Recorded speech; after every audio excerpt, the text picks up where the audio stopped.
All right, so guess this is round two. These are kind of dated, but this was kind of a layout that I was choosing per channel when it came to articulations for Woodwinds. Today I'm going to start actually building the VEPRO instance for my Woodwinds, starting with the piccolo. Kind of map that out over here.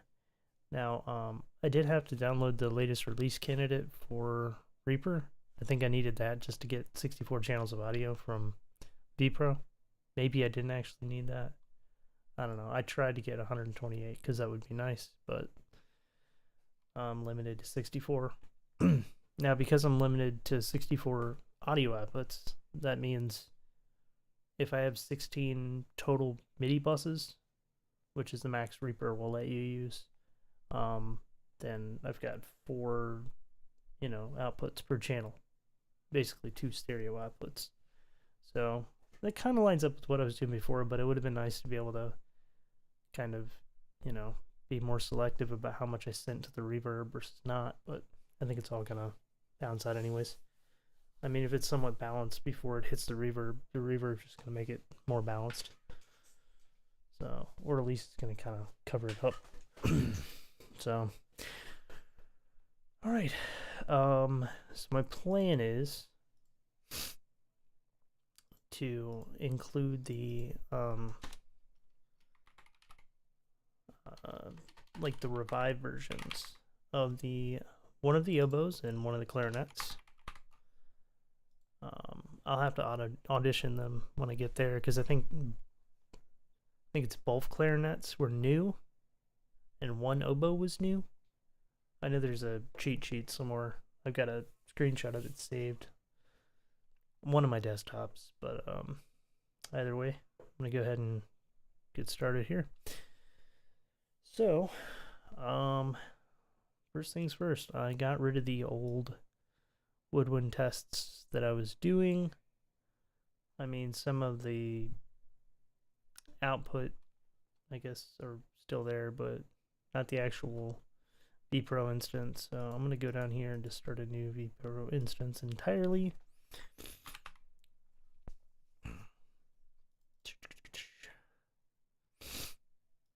All right. And I have a little window now for the chat. So I can actually see what you guys can't see because of the camera. So I just sized it. I put this right here. You can probably tell. And then I just pinned the window. So, all right.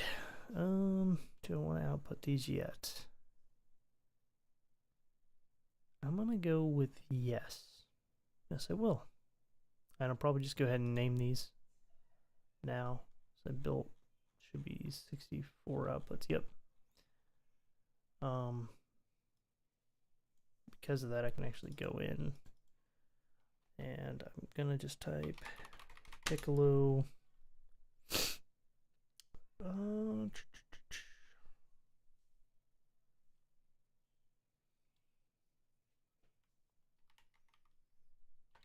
try this.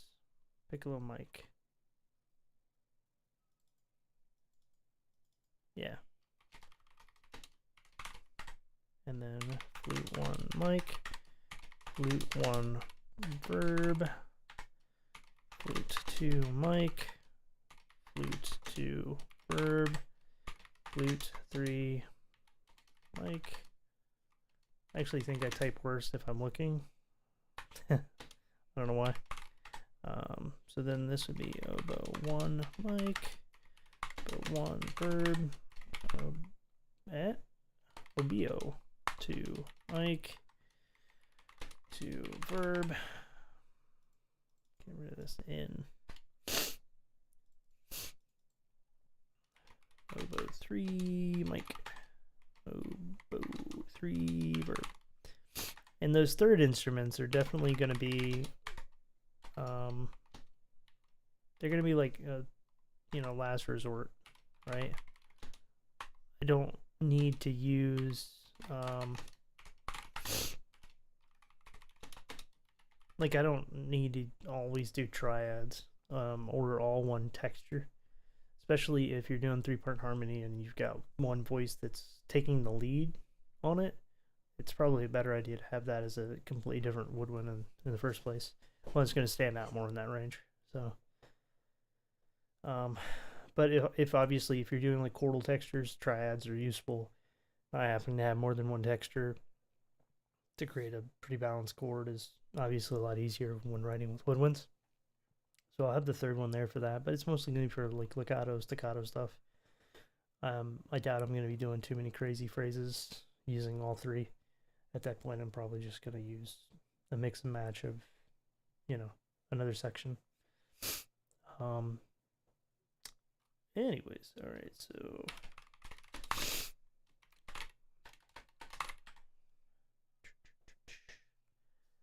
and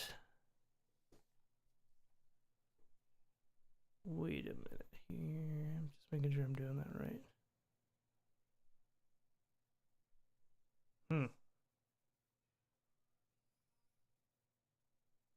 I am not doing this correctly.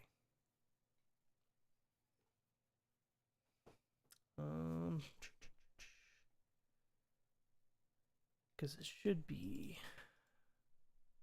crap. So I'm going to change this to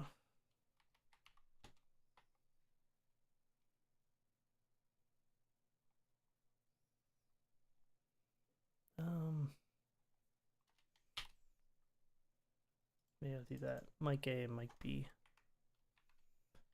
It's a better nomenclature because I'm not doing this in verb. I don't know why I was doing it like that. Oh, this is going to be a pain to fix. Mic B.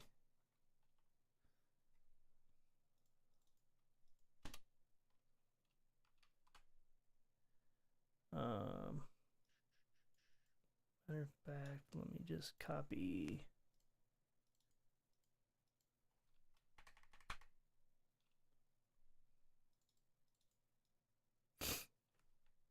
All right, here we go.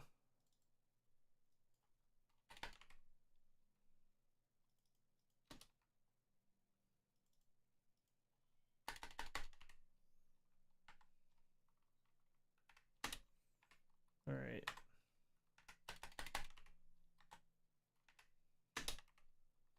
Oh, yeah, I'm already goofing up here. All right.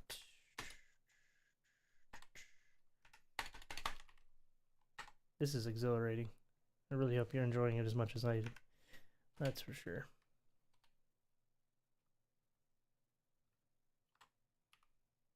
Oh man, let me just type that again.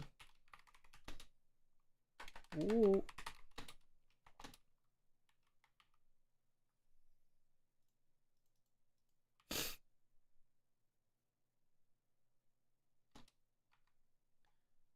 All right, now I'm back to this. Let's try that again. I lost my groove there for a sec.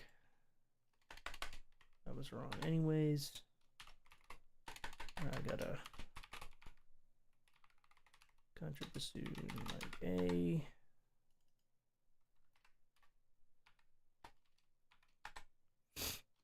Contra bassoon like B.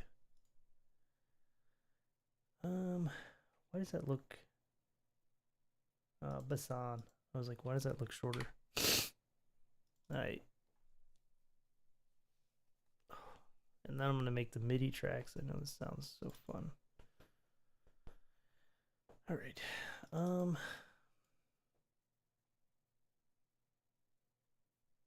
don't know why I completely skipped over clarinets. My brain was thinking oboe, bassoon, same family. Oh man, that's bad. Let me just do the math here. Contrabassoon's gonna be my last instrument, so yeah, it's gonna be my last instrument. So I'm just gonna start copy pasting this.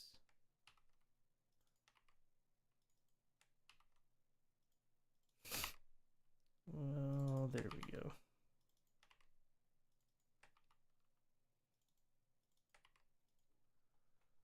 That's awful, but it's fine. English horn, mic A. English horn, mic B. Now clarinet 1, mic A. Clarinet 2, mic B. Let's try that again. 2, mic A. Clarinet 2, mic B. Let me just fix the 2 on this before I forget. All right, and clarinet 3, mic A, clarinet 3, B, bass, clarinet, mic A, bass, clarinet, mic B, and then I'm actually using contrabass from the sine version for the clarinet. All right, now we're fixed. This looks correct. Yeah, just kind of doing a brief double take. So I am gonna dub this Woodwinds VEPRO. All right, before I do anything else, I'm gonna set these and lock all their freaking height so I don't have to deal with that again. All right, so these are all those. And I probably will set up VCA faders. Maybe not right now, because there's a script for Reaper that makes that a lot easier. A lot easier. All right, so I do need to go in here and let's see.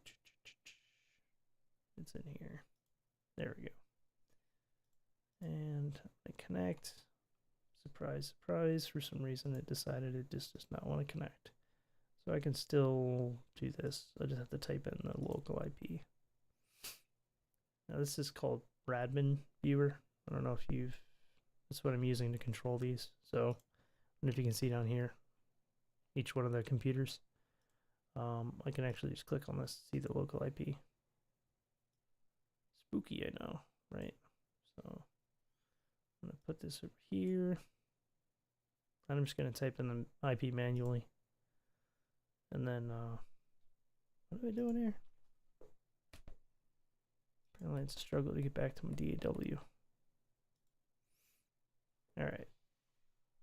So 2.168.0.207.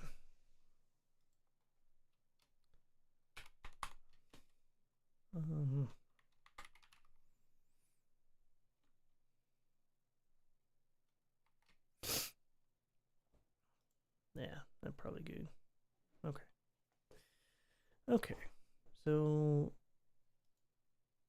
I do want to, I'm going to color this. I don't know what I'm going to color these yet, but let's say like a little light blue. And then down here, just to notate that these are all mix related, I'm just going to do something like the, or a brown. I think an orange would probably be good. Since it's audio. All right, I need 16 MIDI tracks here, so let's do this.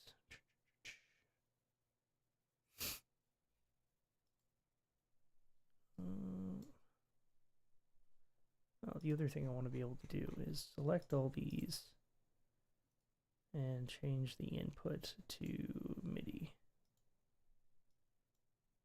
It's going to seem weird, but makes sense, trust me. later on when I want to automate some things. That way it's right there. This MIDI, no audio's coming out of this. Looks good. So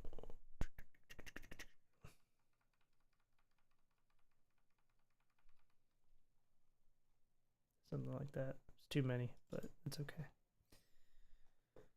And then, oh yeah, this is gonna get angry at me.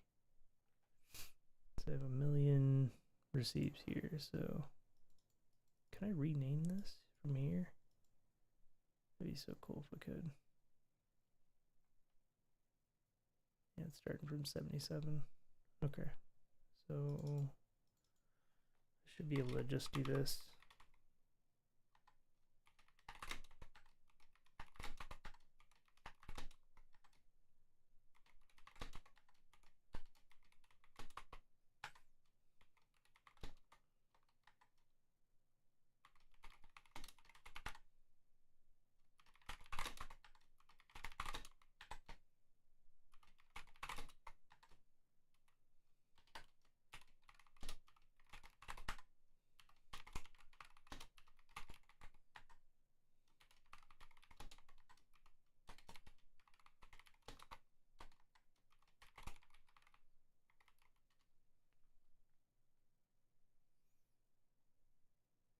Four, 7, 8,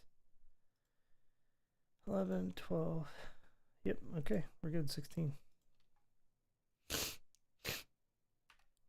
Alright, delete those extras.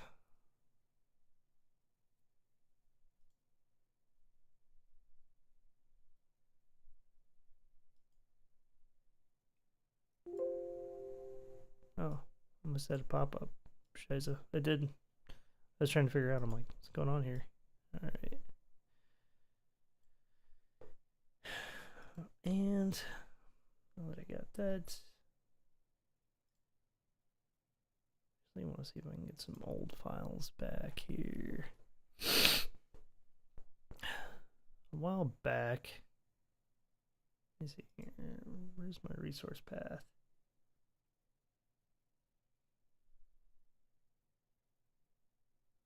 I'm drawing a blank here. Is it in options? Yeah.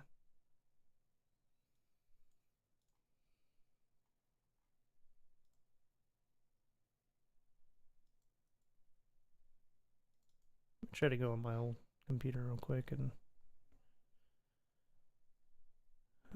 let's see here.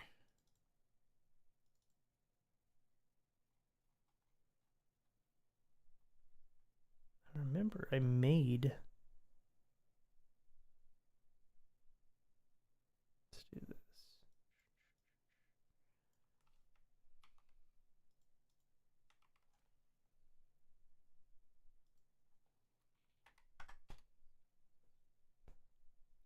Where is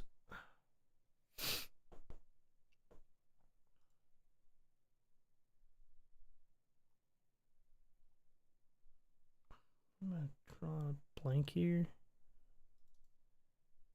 Data toolbar icons. In here.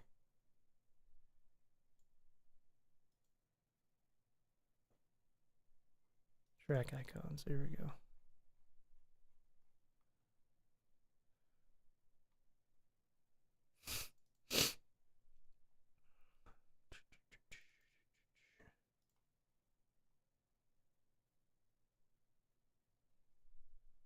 Most of those are awful. I hate them.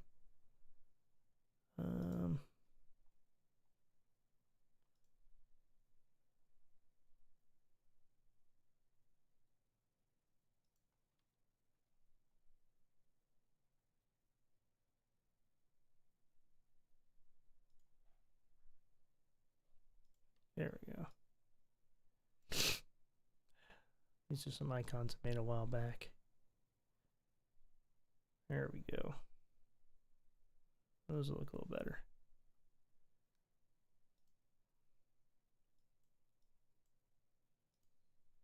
I forgot to actually post anywhere that I'm streaming. Not that it, particularly matters, but let's see here.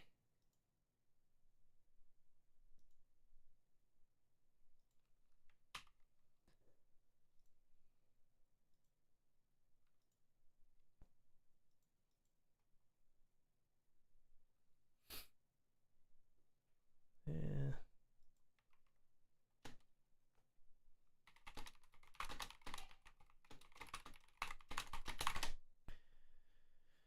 All right, I'll go ahead and post that real quick.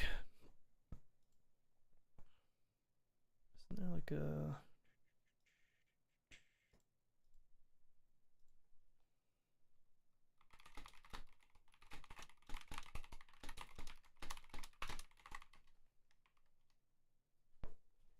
All right, I'm gonna go grab a drink real quick.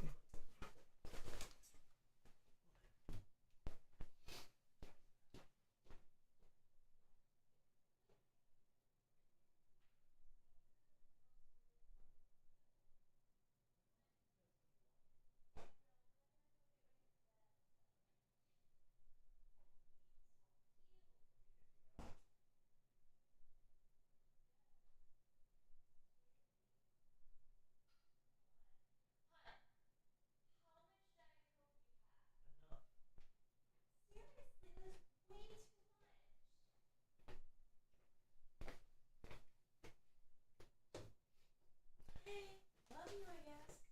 Love you too. Can I turn off the hallway light or no? It doesn't matter.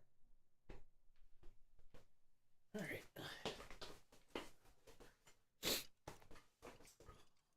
I got in trouble. You know you want it. Oh, it's not even focusing. There we go.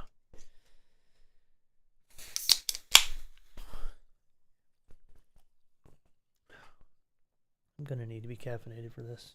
I actually use.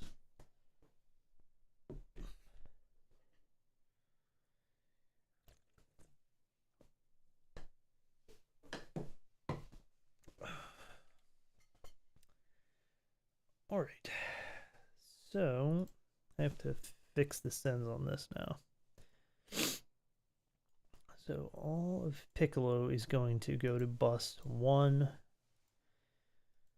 just like clockwork. Bus 2, where are we at? 3. I know this is exhilarating. This is exactly what you wanted to see.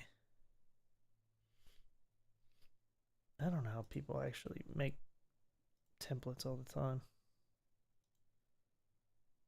For me, it's hard because you have to balance how much you're willing to tolerate tiny little details without being completely overwhelmed, because you can't just like half-ass, you got to whole ass it.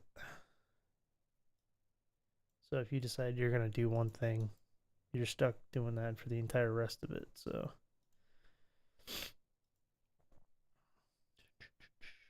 at this point, I'm like zoned out, trying to remember what was the last number I was at. Right. I can visually see it. It's a little easier. And hey, there we go. All right. So, let's actually get this added in here. So you should be able to see the keyboard. That's still working. Good. It's good to hear. It's exactly what I needed. All right.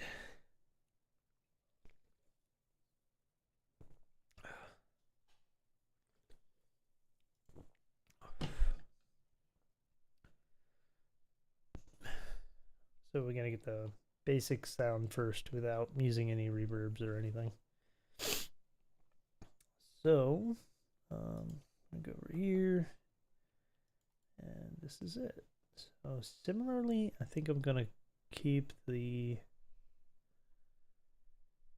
Okay, yeah. So I'm going to start with the contact. Surprise, right? That's good to hear, Jason. You want to come do it for me? Just Legacy, or were you using Revive?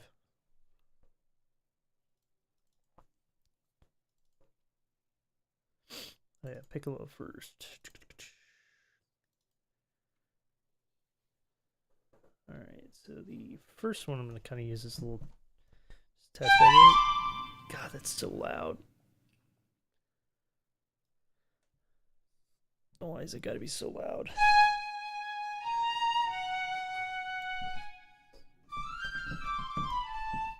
All right. Sounds a little silly, but that's where we're at. All right, switching to the room. And another output here.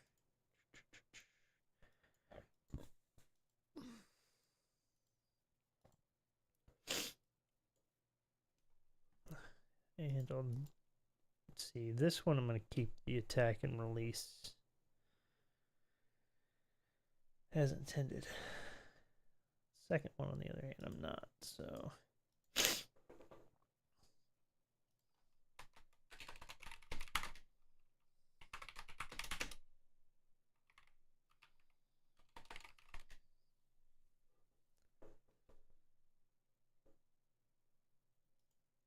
Okay, and now we're on the same page.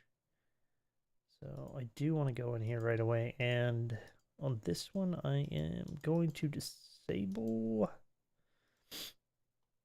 the release slider, and I'm going to change the attack slider, I think. Or I'm just going to set it to whatever makes the most sense. Oh, that's fair. All right, let me get the, where are we at? Shortest is going to be, yeah, staccato.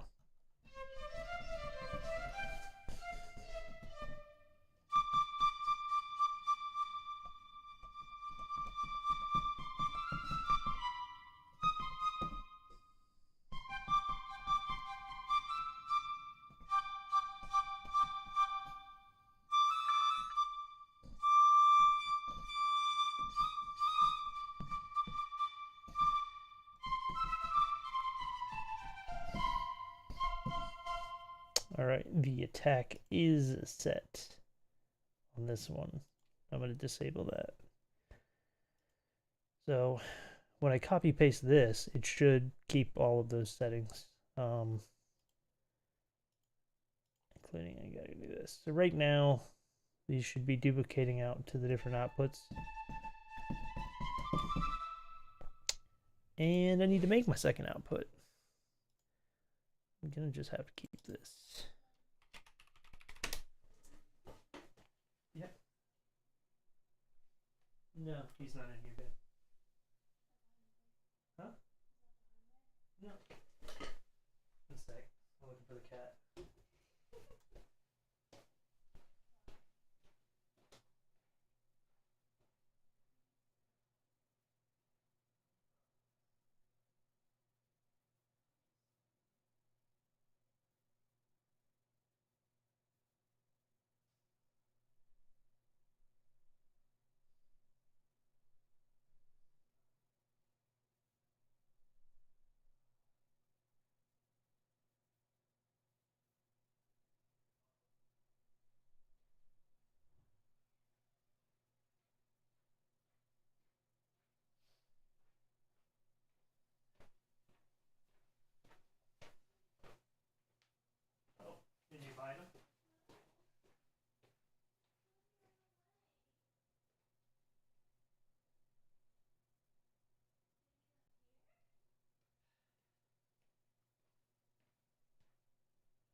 This is my very bad boy.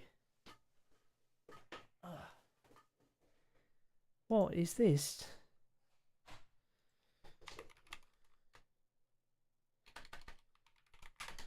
All right.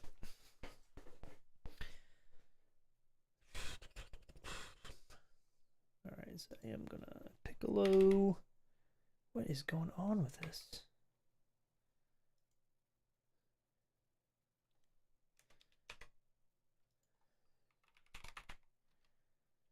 What is? I don't understand. What is possibly going on? Why is it logging me out? That's like Windows press plus L. I literally can't press L on this, apparently. Maybe I'll have to copy paste it. Alright. I'll have to remember that, I guess.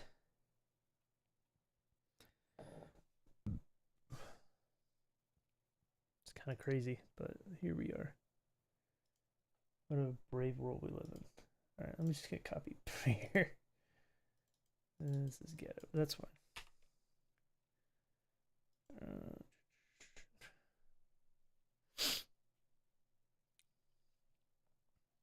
And let's see here. Oh yeah, I gotta do the clipboard thing.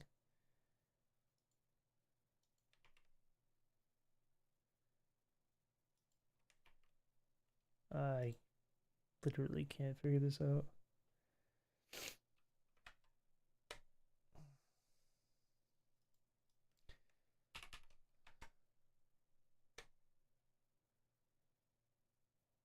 Okay, maybe it's this one I hit first.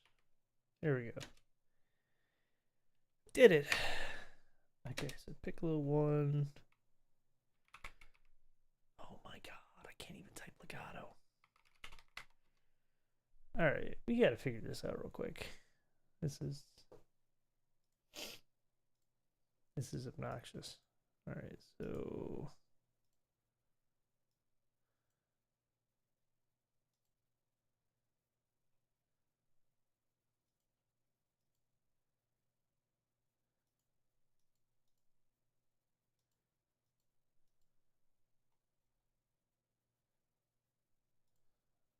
Control Alt 8 or something.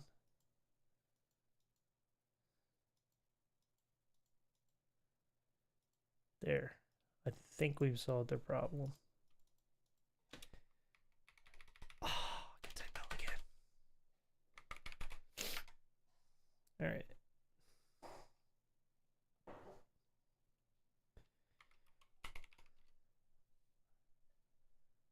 Alright. Might be. Let's just do that. Can I just make this? No, I can't. Okay, we're good. This is what it is. I need to make a bunch of buses. Ooh. That's the second most boring thing I could possibly do. Make a bunch of buses. Yeah, I can delete the master bus too. Oh yeah. Alright.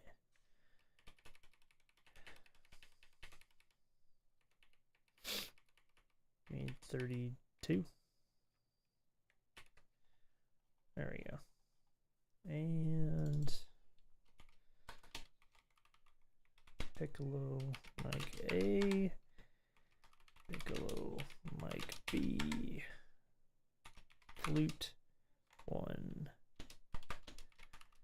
A, flute 1 mic B, flute 2 mic A. Yeah. This is where we need AI.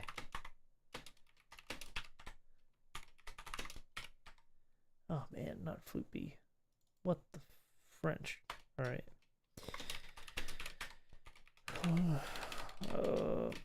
We don't need 4 flutes. I could do like 5 flutes. I think there's 2 new ones in Revive. But alright. I don't think we need that.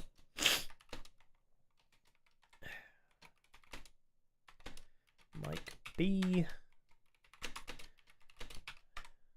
We're like halfway done with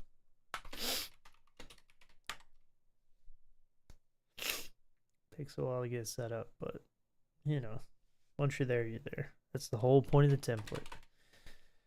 All right. 3 mic A. Oboe 4. Let's not do a 4th oboe. Ooh, 4 oboes. I'm sure someone somewhere probably actually did 4 oboes and it sounded good. Let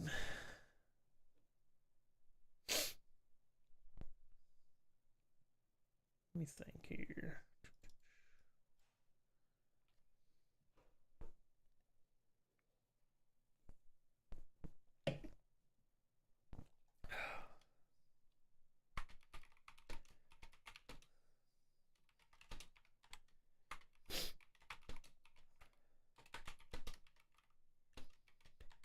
Nice.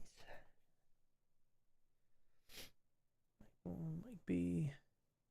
Trying to think here.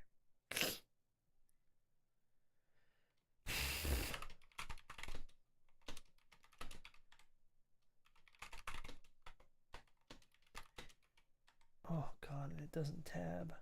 I gotta actually scroll down.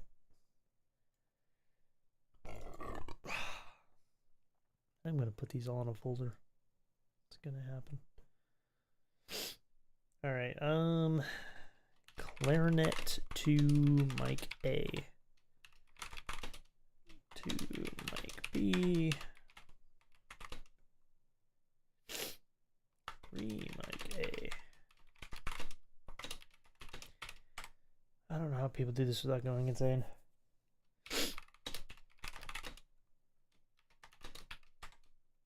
I mean, I'm definitely insane, but not insane enough to enjoy this, even the slightest.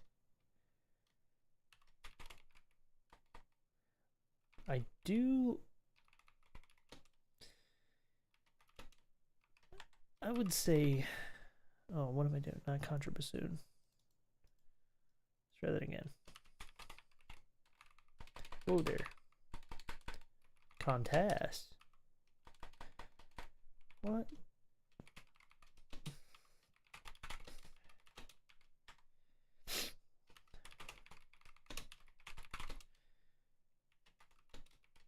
And now we can start doing bassoons. I do like actually playing with different ways to kind of play with the virtual instruments. So like I do like experimenting with stuff, but I like the little tests. I don't know if I'm not meditating right now. This is not my Zen moment. Not my Zen moment at all.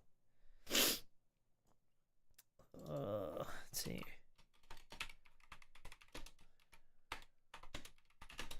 I could tell you this. I played around with a couple things again this morning because I've kind of been wishy-washy on what I want to do for how I want to set this up. Even playing around with trying to like switch some of the microphones around before I actually commit to doing it with 16 instruments. But so far I kind of keep landing back at the same thing, so I'm just gonna try to push through. And if it sucks, it sucks. So that said, the new sign one, I'm trying to think. I mean, some of my qualms with the sign player, it usually just comes down to like, there's still some stuff I can do in Capsule that I can't do in sign, and since right now I don't need the resources, it's,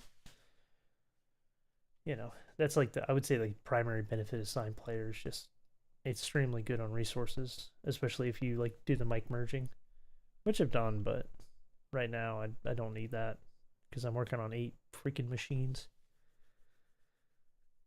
So that said, what I'm going to show you on here that I'm using to kind of like basically duplicate a mic, and then I don't know if you saw the other stream, but essentially I'm taking one of the mic signals, like let's just call it the ambient mic because that's really what it is. It's like the AB mic or the tree mic for the legacy. So I take the tree mic, which is stereo signal left and right, and then I create a second version, same signal, right? But then I flip the left and the right, and I delay it, and it's an uneven delay as well. So what ends up happening is like this kind of tails in at the exact opposite of the image, but it's kind of blended in. Um, and then on top of that, this initial one, I'm actually controlling the attack and release to kind of make it punchier. But you definitely can. Um, I just like the idea of being able to arm up as many microphones as I want, and then just have that sound. You know, I'm just don't want to compromise anymore. I did try the one PC thing for a while, but at this point, I'm just like, VEPRO works, and it's nice. Like right now, I just have some percussion bits loaded because I was kind of going through a couple of the instruments ahead of time just to figure out which ones I want to use from Berlin or which one from Abbey Roads or Sandperk or something, you know. But just to give you a little taste, though, like this harp.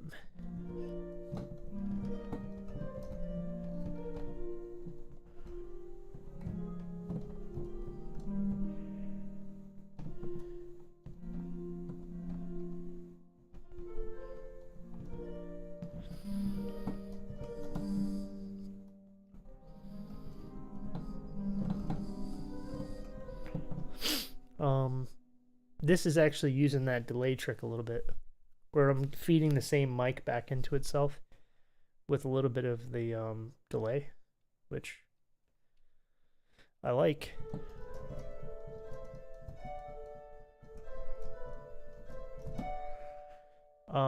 But this is from this is the BBC one. I do like the Berlin one too. They're really close. It just depends on the passage and how intricate you'll want to use your harp, which I don't really, you know. It's not that I don't like the Berlin harp, but in reality, I'm probably not going to sit down and write a really harp focused piece enough to want to set my whole template based off of that. I'd rather be able to just have like a good all rounder. Um,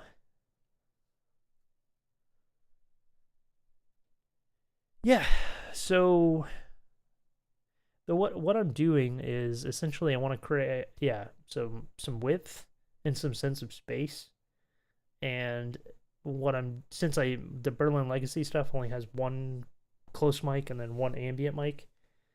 It's like you can only do this so much. Other than that, you're just caking on a shit ton of reverb, and hoping for the best. But then you lose any punchiness out of it. So what I'm doing is that delayed feedback and reversing, and that adds a different kind of width. And it's at that point it's less about having a precise spot in the orchestra where it's coming from, and more about having more believable, like he's somewhere in this room and you could feel the depth of the room.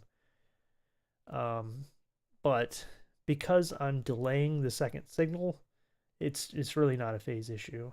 If I had less of a delay, it'd be more of a phase issue, but there's no real combing, or not a significant combing.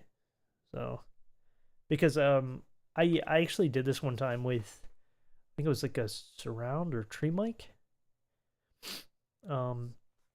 where I hit the close mic and then the surround mic with the same sample set. Like I picked the same articulation and everything like that, and then it's hit the key, and then I looked at the waveform, and then I measured out how many milliseconds approximately, and it was about like 35 or 34 and a half on one, and then like 32 on another. So that's kind of what I went with like I think the tree was in the 20s, like 25 to 28 or something like that. And then the surrounds were a little bit closer but also more delayed, which is really weird. But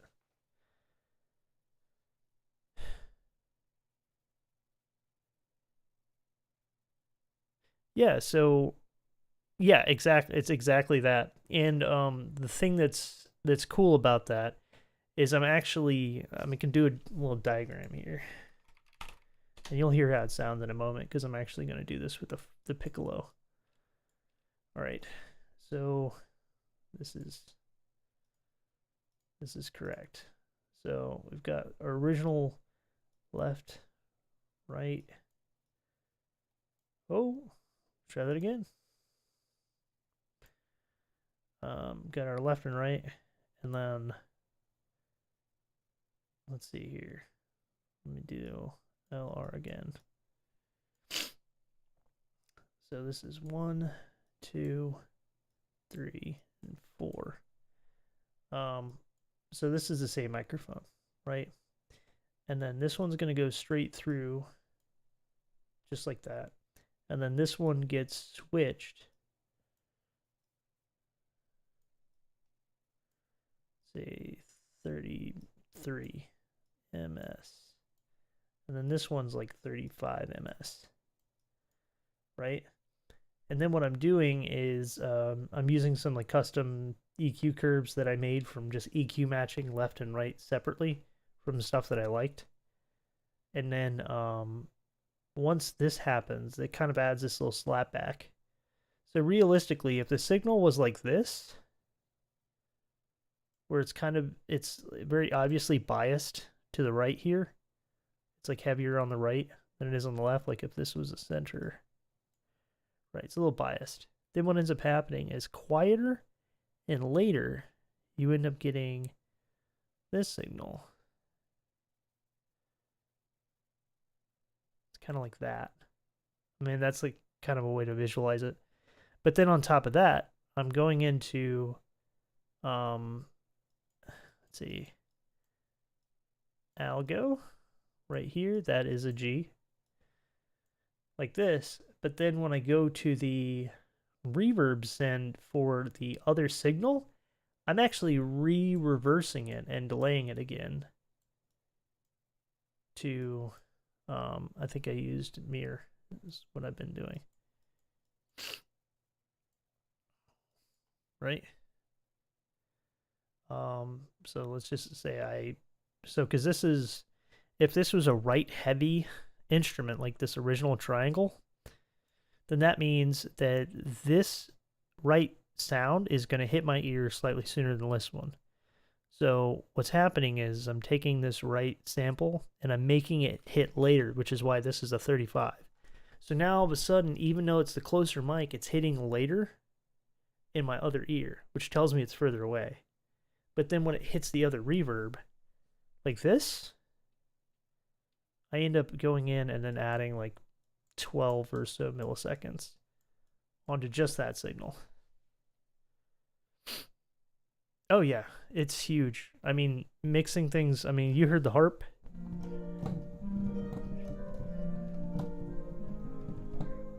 That's, I mean, it's like literally just playing around with mics. Even the Chelesse right here is Berlin. I don't think I'm doing anything too wild with this one. I think I'm just playing with the attacks.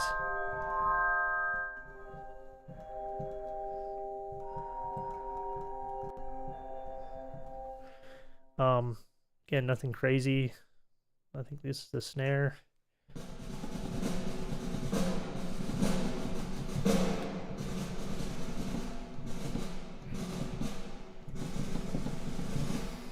That's from Abby. Bass drum, same thing.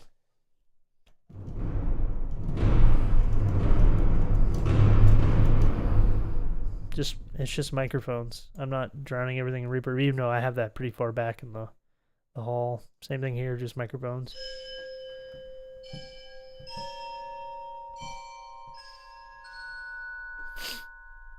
Nothing wild, but it works. Just the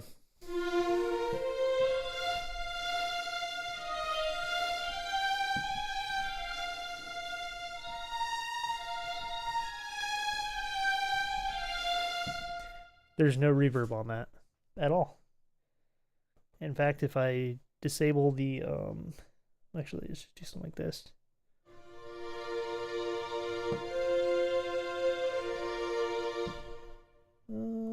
go back to these. I like these.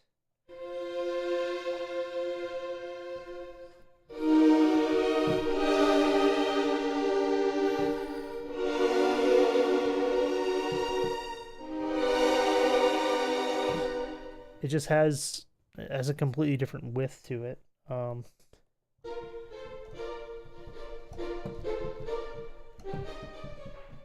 Oh yeah. So I did a thing a while back where I was taking that one film, like the action music course thing, and I did like a short little mock-up thing, and honestly, I kept finding myself switching out the percussion a lot more than I thought. So even though like the rest of the orchestra is it's all going to be orchestral tools, right? It's all my woodwinds, all my strings, all my brass. Choirs are going to be a lot of mixing and matching.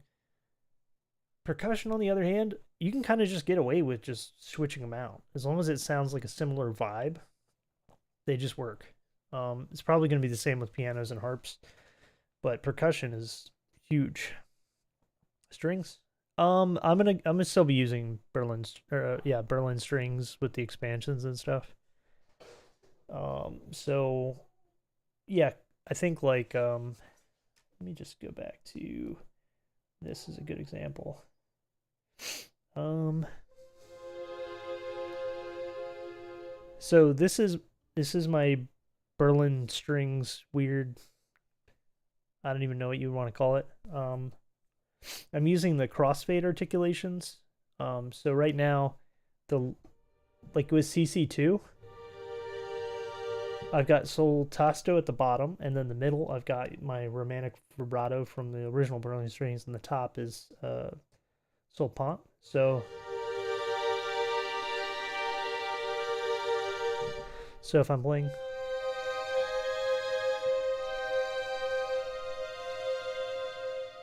that sol tasto, is a little bit more pleasant, less harsh, versus it like let's say I want something really icy and very faint, I can do the opposite where I'm very low dynamics but using the sol pont.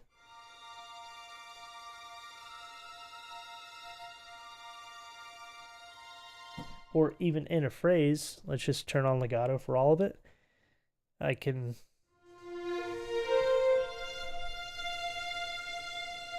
morph it in the middle of it.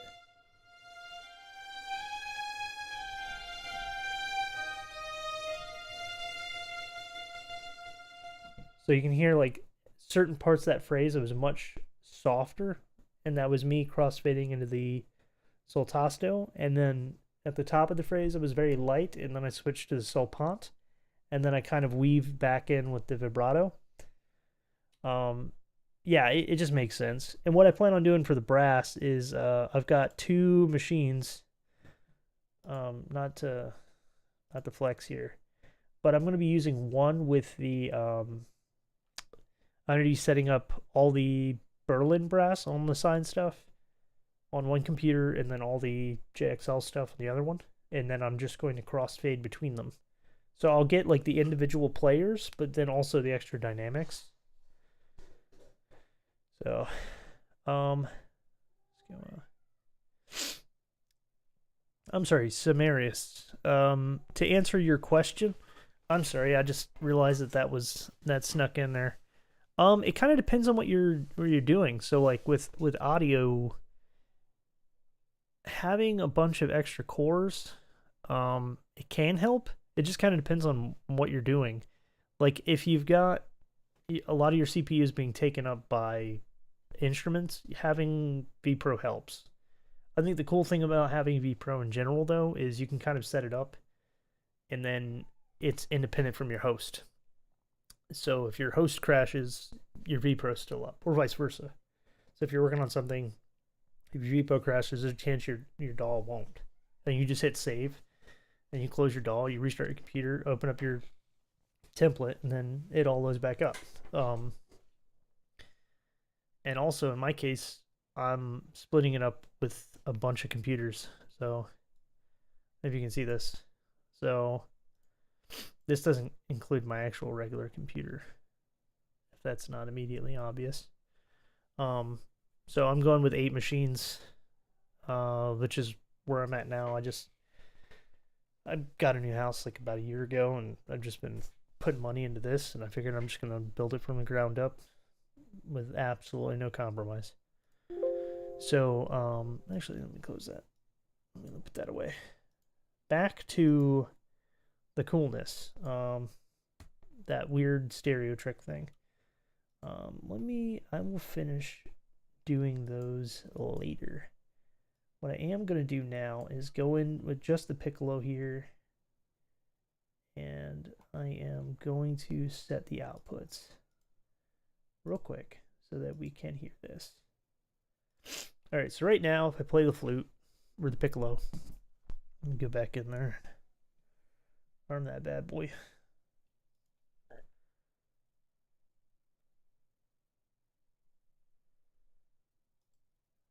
Nice. Yeah. No, this time I built, there's 7 of the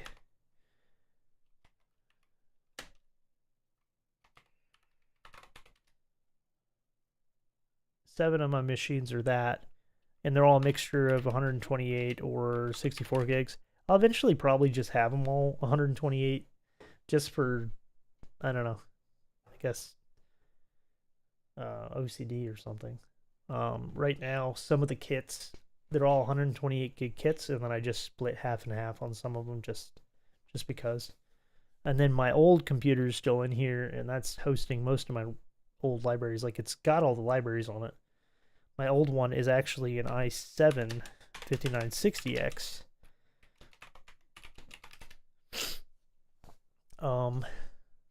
But I recently did the math, and in my closet right now I have a total of it's 120 cores, 240 threads, and 768 gigs of RAM. And they're all the new machines are running on M.2s. So, like I said, it's going to be amazing. I'm going to just load up as many mics as I want. The Woodwind one is actually going to be the weirdest one because I'm not going to have anything to do with the RAM. Yeah. Yeah, I should be able to just compose afterwards, right? That's the idea. But just to pull up, try to see if I can get a good example here. Let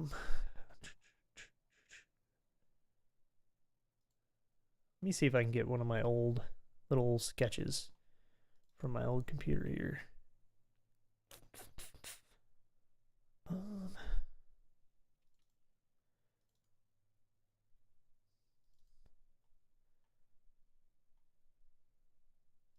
Here we go. So this was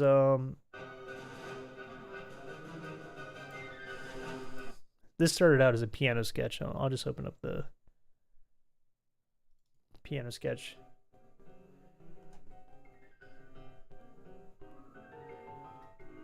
Oh, I actually have to turn up this real quick. Here's a piano sketch.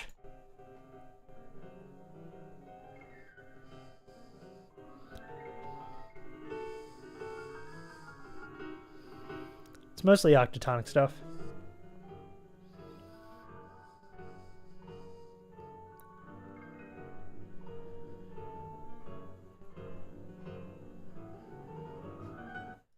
So that was the piano sketch, and then as I just to like throw up like a brief little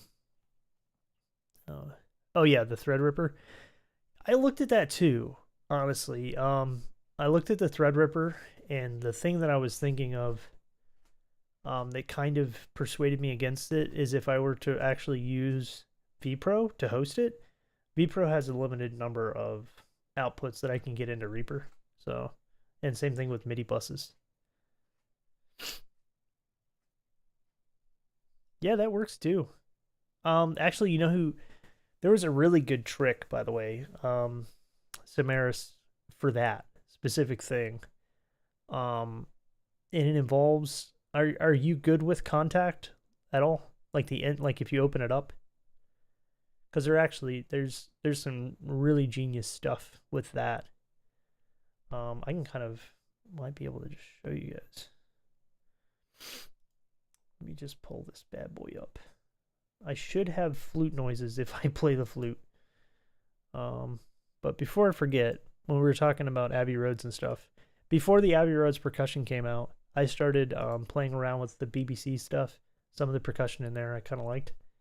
And even though I liked individually the Berlin stuff with the percussion more because it's generally more deeply sampled and everything, there was something more cinematic about some of those instruments in some of those libraries. So I kind of just pieced together stuff, and a lot of the stuff ended up being a mixture of my percussion ended up being a lot of Abbey Roads, a lot of BBC. Still, all the pitch percussion I think was all still Berlin though. But some of the metal stuff, it just sounded better in those rooms. So this was like a crappy mop up, but like the snares were Abbey 1.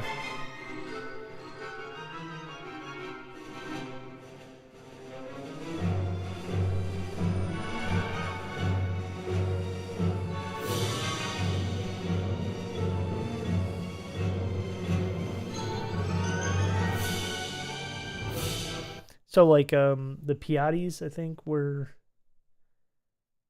those ones were BBC. I think the Piattis were BBC. And then like the snare was Abbey 1. No. I work in Florida, not making music. So let's see here. So yeah, as far as popping under the hood, let me go over that real quick because there's a really cool trick. Aaron Venture from he's got like the Venture he does the Infinite series, like Infinite Woodwinds and stuff. This is an old trick he had showed me like a while back. They are good, however, they are completely, and I mean completely dumpstered by the Abbey Roads percussion ones that they came out with. Like those ones, that was a snare I was playing earlier. This one's just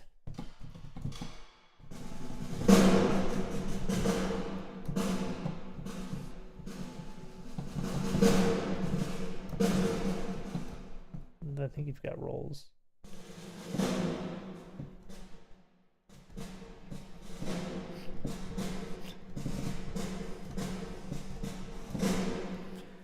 I just think they sound amazing, especially for doing stuff like this.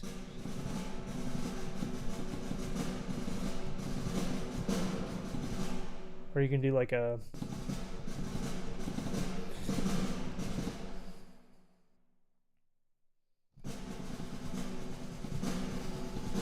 and in the side versus the center samples you can layer. So like if you wanted to, you could actually go in and just like record like a, well, let me just do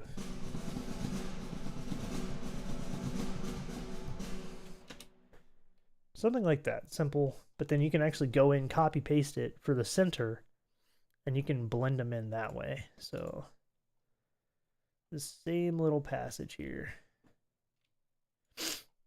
So this is like the little side snare hits,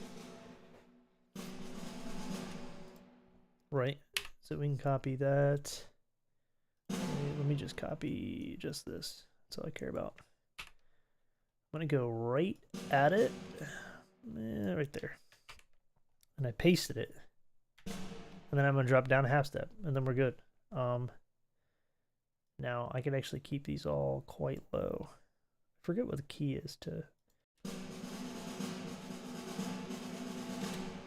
So it keeps your thicker bottom end snare sound from the center snare like that, but then because it's stacking those side hits, it's adding a lot more of the upper information. So if I take the same thing out, it doesn't sound bad, but it doesn't have the weight of that bottom of that like center hit of the snare. If I drop this down, it's all heavy, and it doesn't have the snares. Like the actual bottom snares are not as good. But then again, if I set that back up to the sides, and then go right back in, and then I've got the center hits aligned with the side hits, but then just drop down like, I don't know, like 60% of the dynamics. And then it has both the weight is suggested, but then also crisp top end because both of the snares are stacking.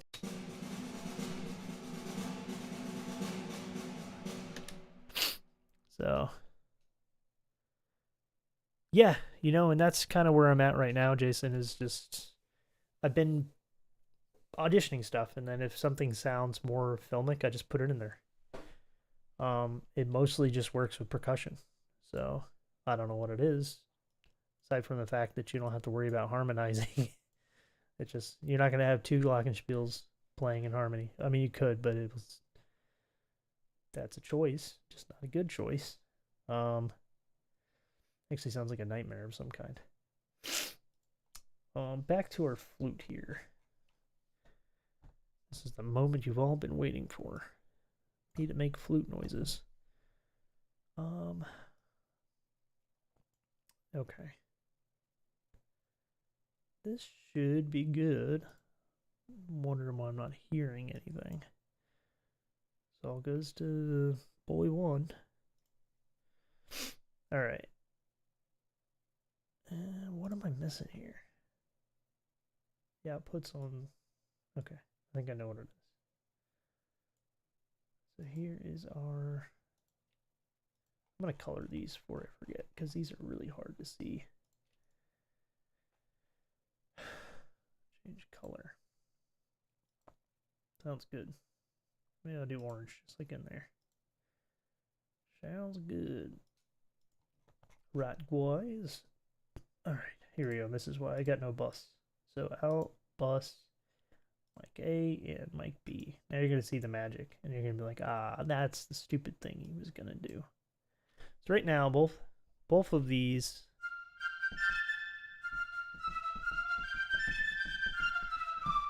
Nothing crazy. Nothing crazy at all. Let me drop that volume down a little bit. Alright, it's just the one microphone. They're both the room mic. Completely identical. And then here's where the magic happens. I'm going to go into the mixer and do this here. So the mic B, this one right here, this is where things get fun. So this is the matrix mixer. It has both gain and it also has delay for each channel. So you can actually do this on a single track if you like. Like if I just solo this, I can go in here and just throw in some random values here. I'm gonna delay these, so I could do the little crossfade thing here. So let me just do something like this. Let's do 23 and our, in this case, our flutes are gonna be on our left.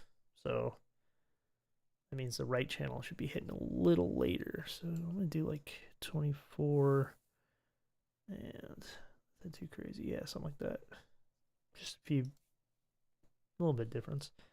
And then I can go in here and let me try to do it like this. So you guys can actually see. I'm just gonna automate this for fun. But I'm gonna pick a CC that's not in use from anything. This one looks good. So I'm gonna learn this, and learn this, learn this. All right, so right now this is the regular sounding flute, piccolo flute. Right now I'm gonna add some depth by bringing in this like crossfed thing, whatever you want to call it.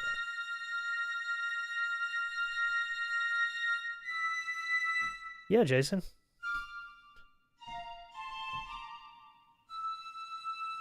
So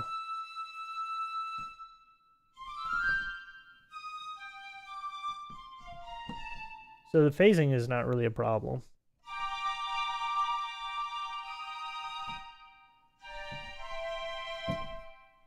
just to hear with the AB here. I think it's this.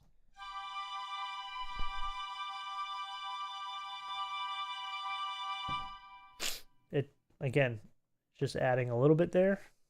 Doesn't sound too crazy. By the time you actually send it back to a reverb, it gets cool again. But it already does sound good. Now, I did experiment with this, though, using a different microphone for that. So I am going to get rid of these. Shoop, shoop. All right, so if I go back to the original.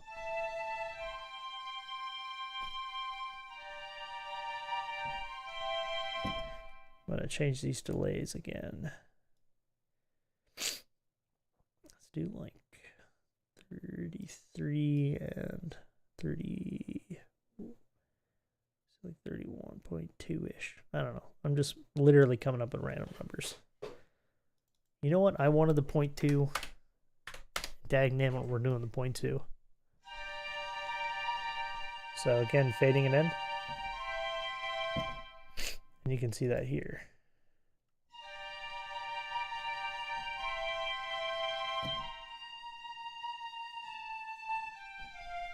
Now, the more you do this, it's also going to put it more towards the center, which would, instead of thinking of the flutes being to the left, I guess this is your left, because cameras. Instead of this flutes being to the left, now they're still mostly to the left, but they're further back.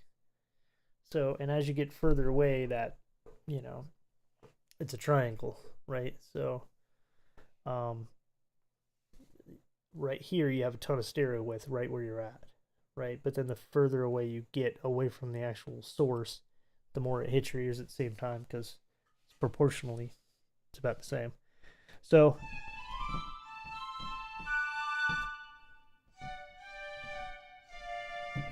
now I did play with this, and I am curious, because if I change this to the mix microphone,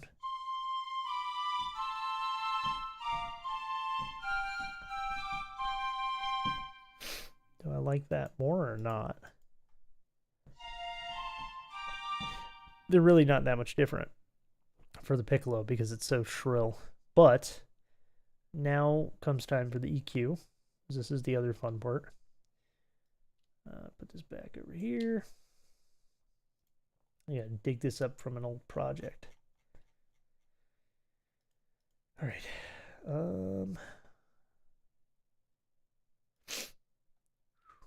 Here we go. Hey, my little icons loaded. This was the old icons I made. I like them. I'll probably use them again. But go back over here just to hear what we have on these. I'm gonna move this up to where our actual outputs are. Just throw these on.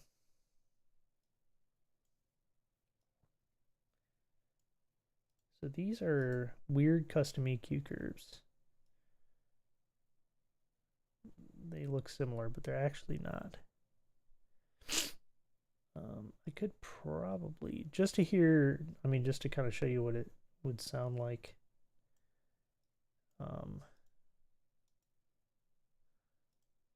As is.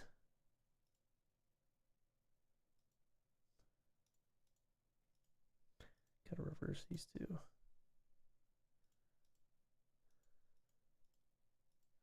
This is just me adding the EQ on from whatever setting I used before on the old thing.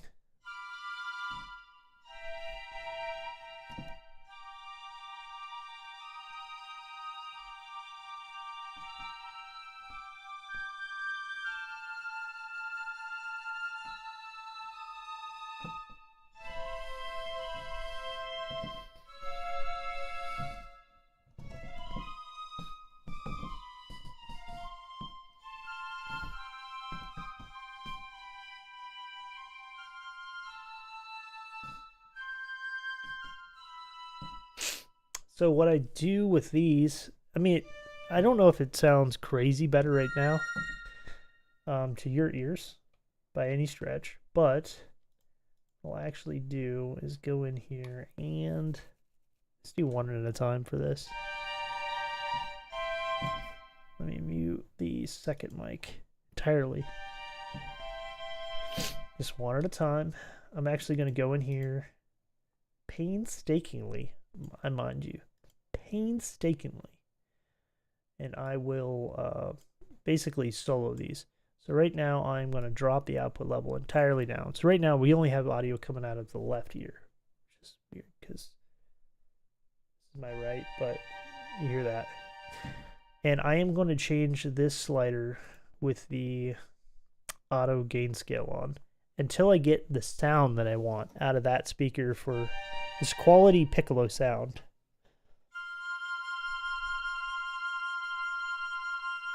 So this would be no EQ.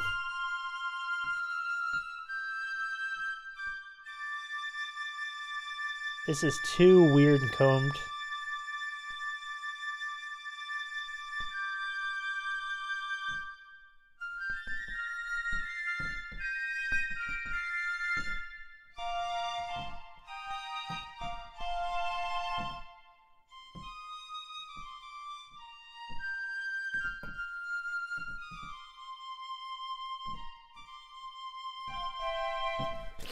I think that sounds pretty good. Now I'm going to turn this all the way down on this side, and we're going to do the same thing on the other speaker, which, again, is going to be the right speaker, which is my left, because cameras. So I'm going to drop this back up to 0. Turn on that auto, and let's see what we get. So this is no EQ. I go way past.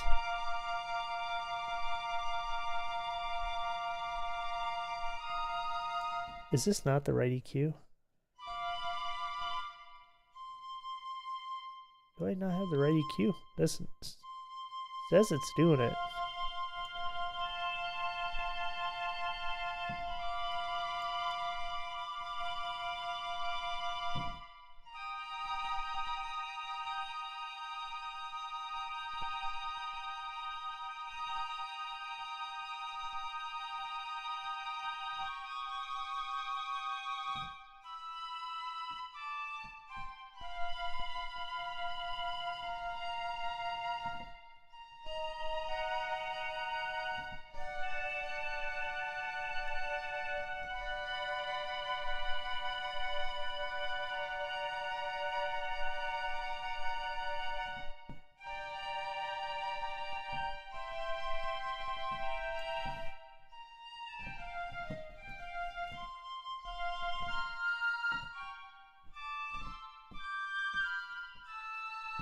I think that sounds pretty good. That one at first, it was almost barely audible. So it really wasn't taking anything crazy out. Even though it seems like it's a drastic curve, it's really not that drastic in the grand scheme of things here. All right, now I need to actually bring the output levels back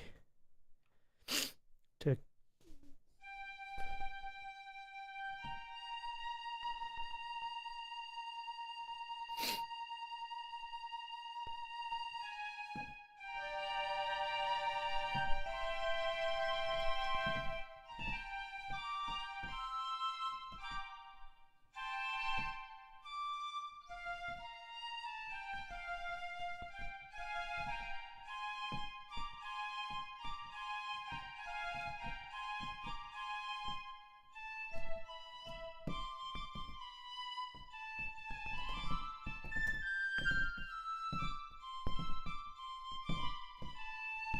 I think that sounds pretty good. I am going to consider this, though.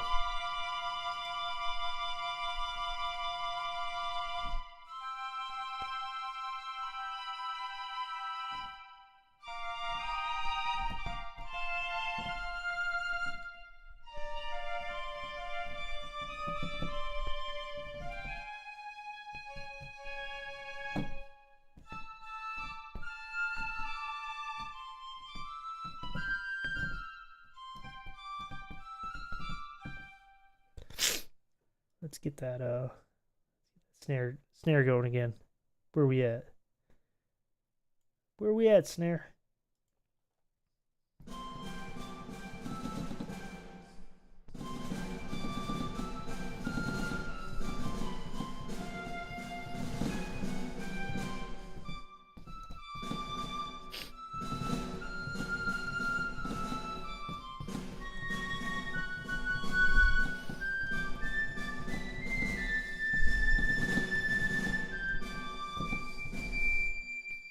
Now, with the Berlin stuff, it is incredibly.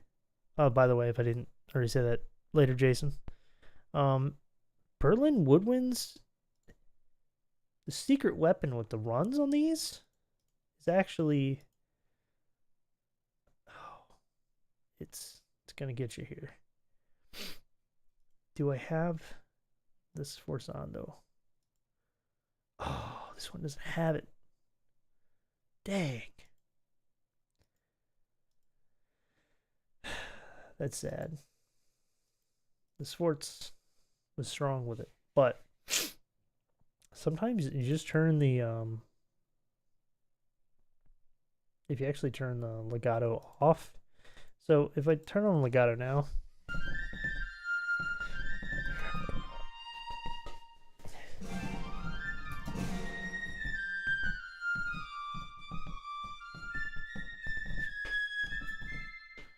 um the it's not bad, but if you turn off the transitions, it works sometimes better. And it's weird how that works because they put on this money into legato, but there is obviously that slurred phrasing is different.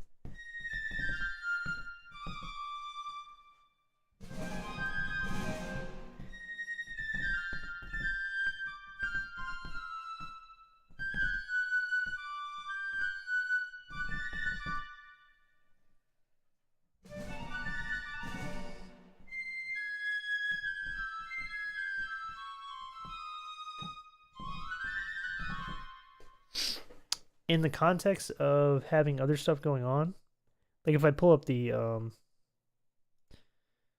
let's get rid of these guys.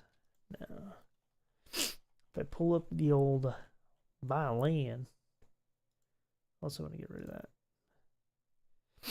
The violin. Let me switch to my runs patch.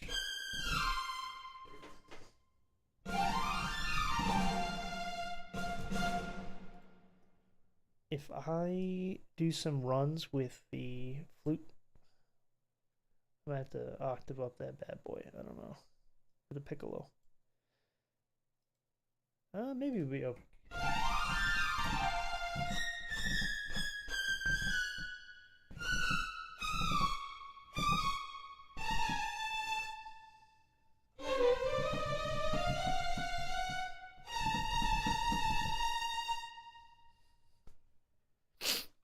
Let's just do a little comparison run here, shall we? I'm gonna drop the speed down like this.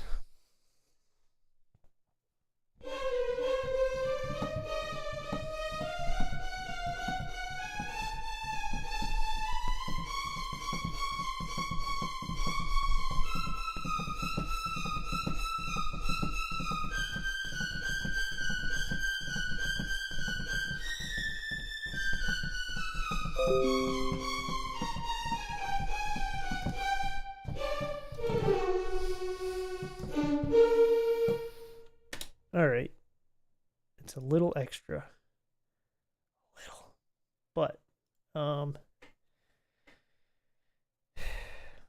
do like 1x.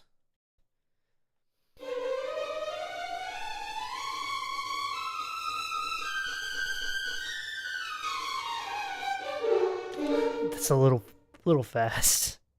Let's try that again. It's like 0.8.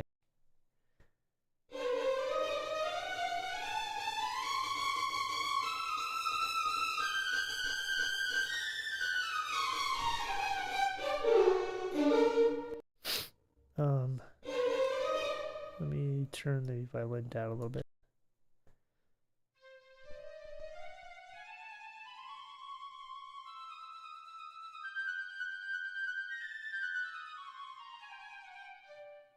I wonder if I should use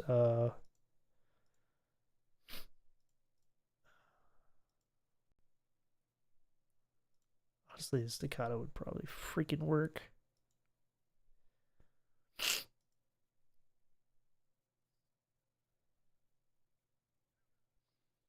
Let's do the portato short.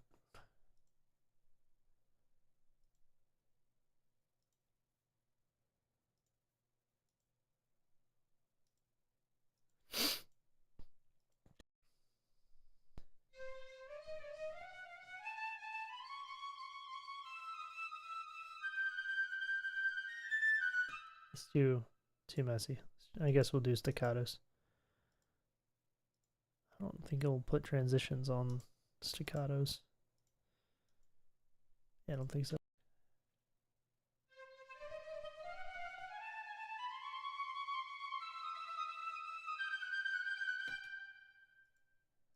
I guess having the blur would probably make more sense. I can probably do a little half and half. Let's try that. Let's try that. Let's try that right now.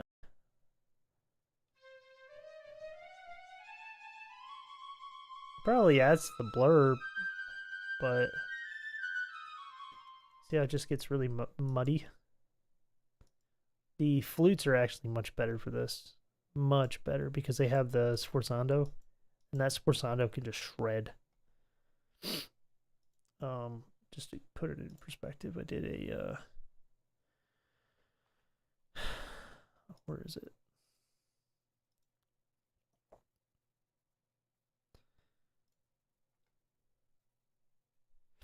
Like so these are some of the runs I did with the flute.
I did turn off the mic.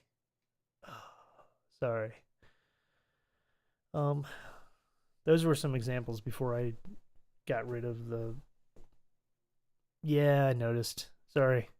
I was just showing off some runs that I was testing before I started doing this Woodwind one, and the other one I kind of did some of it, where I had a flute, oboe, clarinet, and bass setup or a bassoon. I'm sorry.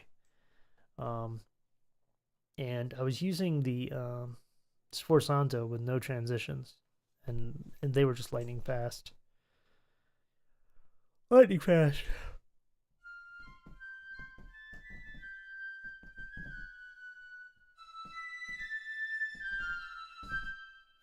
So back to getting this going. So I think that sounds good as like a.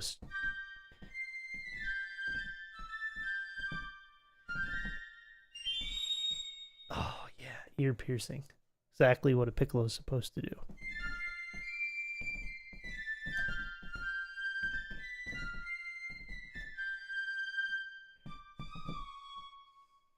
Let me do some. Just hear what this staccatissimo sounds like.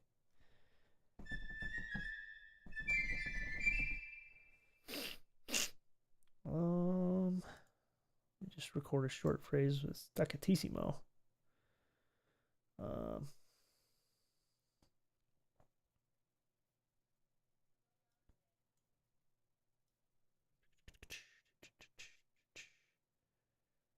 all right, here we're at. What am I gonna make these? You know, make them white or something. I don't know. Let's do 0.4.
Just something like that. I'm just trying to just see how fast these actually can play cleanly.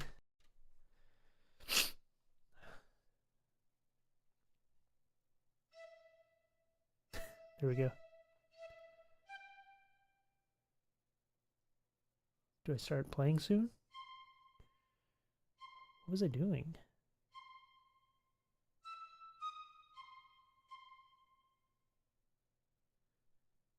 Did I record this sped up?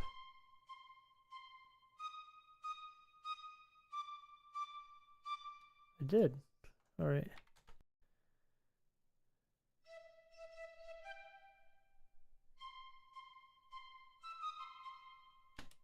What is going on here? All right, let me... There's one way to fix this.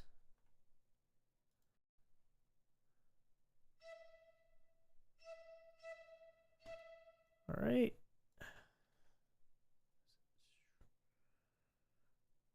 It's this.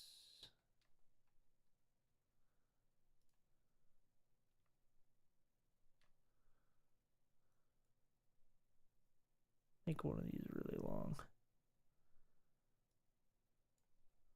I'll make it easier to grab this in a second.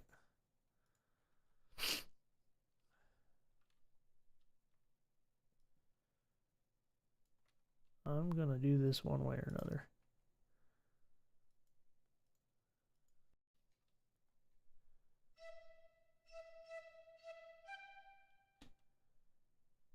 All right, so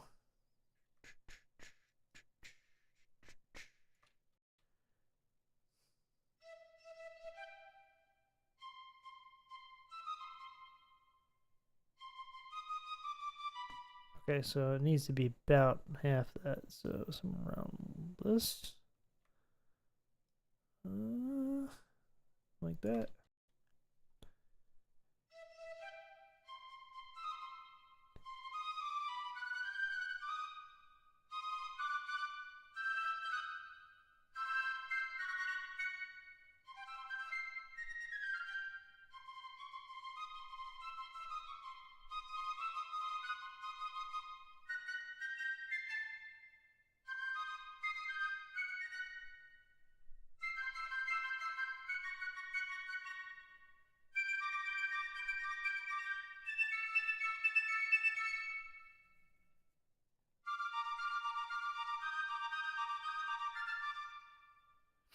Yeah, that's not bad. All right, so this is without any kind of delay or anything.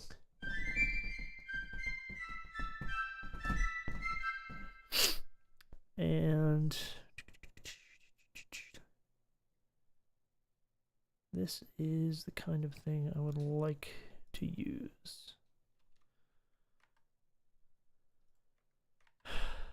All right, getting back to this.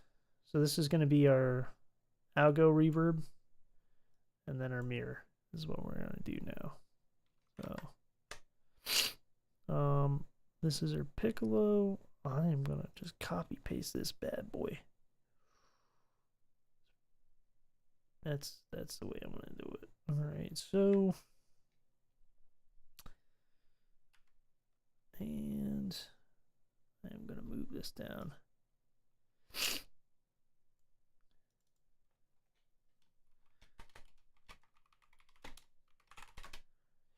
There's some secret sauce in here too. I don't know if you'll catch it.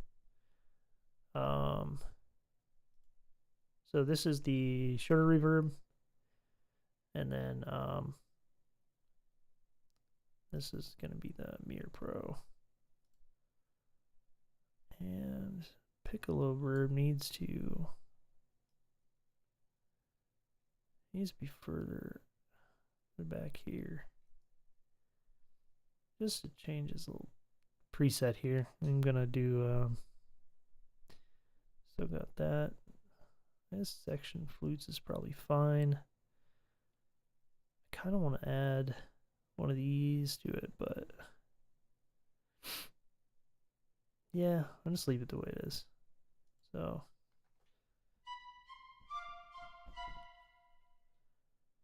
all right, so I am going to have these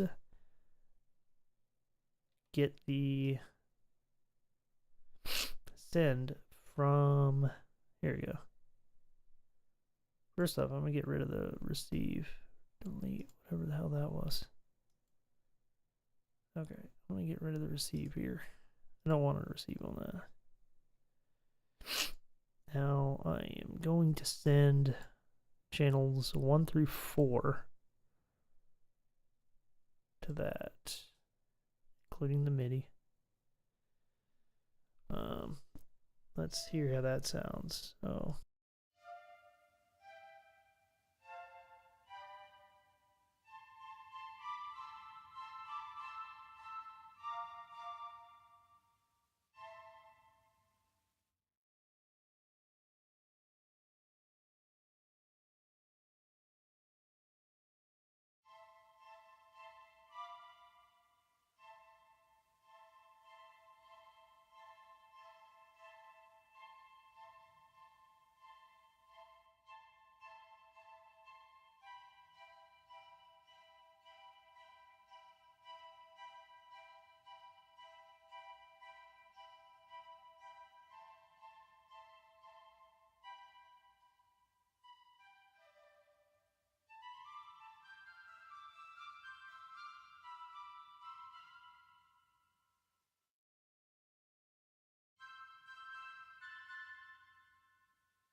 unsolo that, turn it all the way down.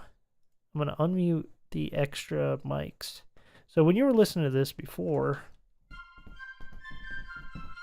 that was just a single mic. I had muted the reversed version. So we're going to go back and I'm going to drop these guys in and reverse which channel they're on.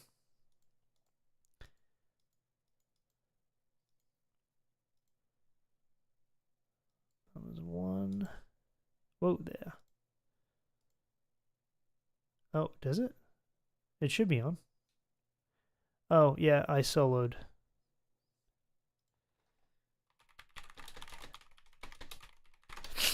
Sorry. Whenever I hit solo, I did forget that. So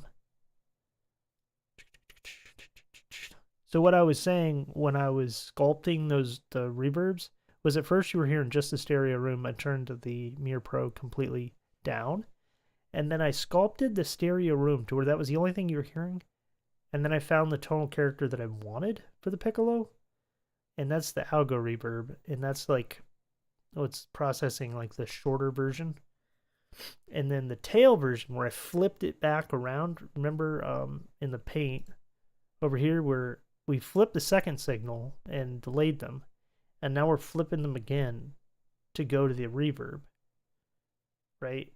So then I'm kind of balancing it back out. And then that reverb is Mirror Pro. And then I delayed that one side again. So that said, sometimes I think it should go after, but I'm not a rocket scientist, okay? So this is the step we're at now. And I wanted to make sure that just the algo and the Mirror Pro together sound good tonally. So that if that's all you heard, then it would still sound good. Like obviously it's really washed out, but it still has the right, balance of tone. Like it's the actual, if you were listening to a well-recorded piccolo, you'd imagine how you wanted it to sound like. As long as I'm in that ballpark, when I blend it in, it's not going to add anything weird. But right now I am reversing these bad boys.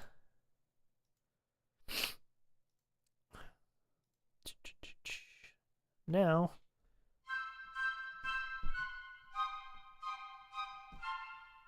I'm going to change the blend of, this is the single mic, blending the other mic back in.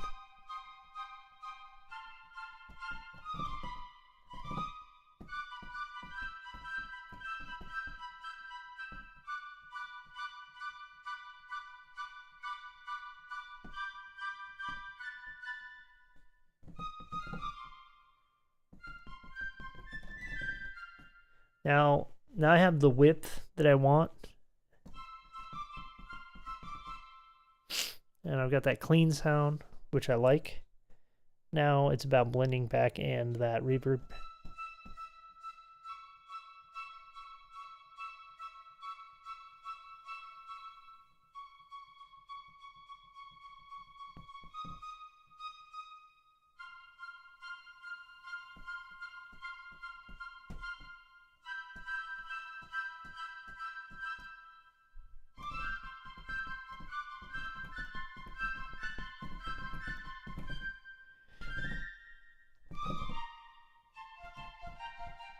In fact, I might even do something like this real quick. Record on all these. Change the inputs. I'm going to actually go in and automate this last.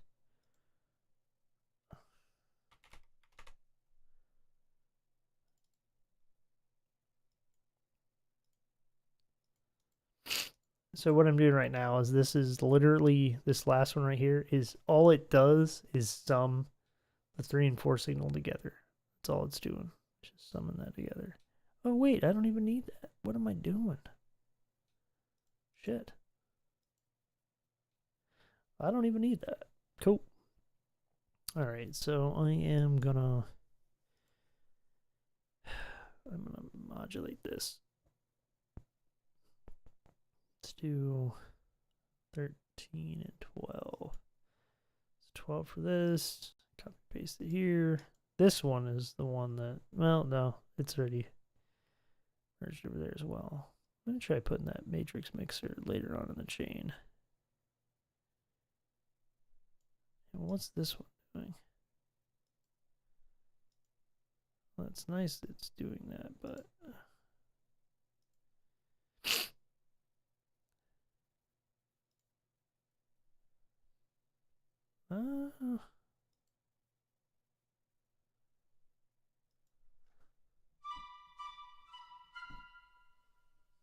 all right.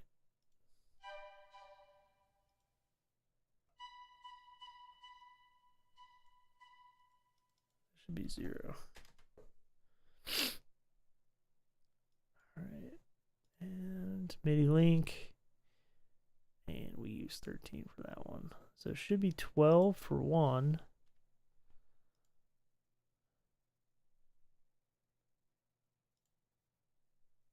This one should be 12.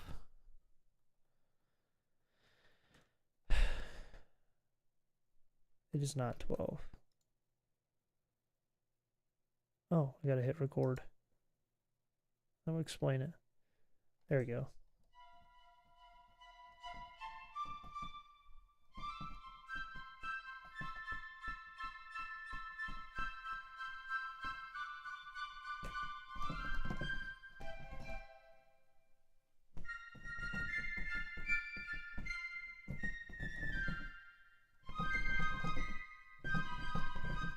So if I go back to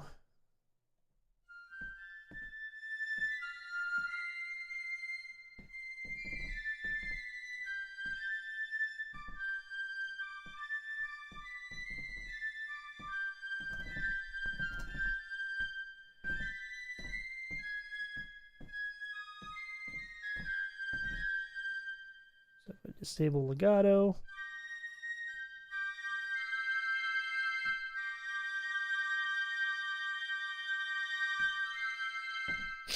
and I want to set this back up to Unity anyways. Oh no, that's not what I wanted. There we go. I'm gonna redo that reverb there.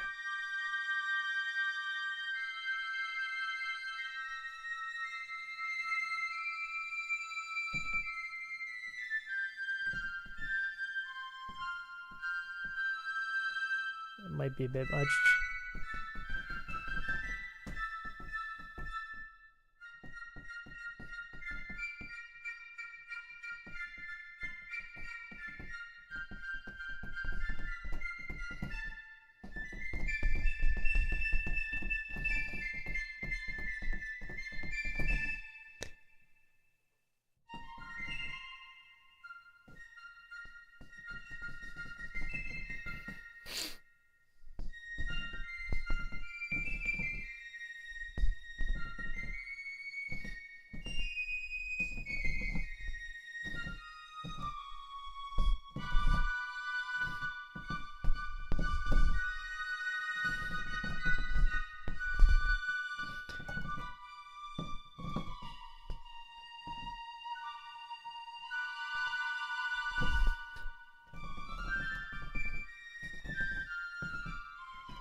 So, I think that is a good start.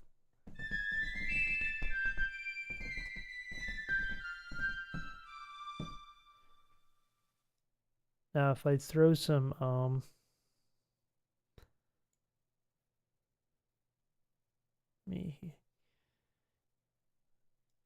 already did the one. Let's just go ahead and do that real quick. Let me get rid of all these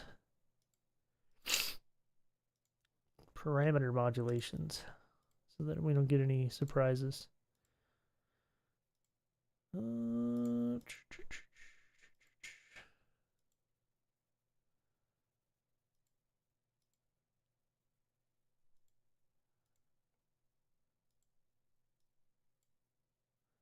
All right, so these are kind of set up in a way that makes sense.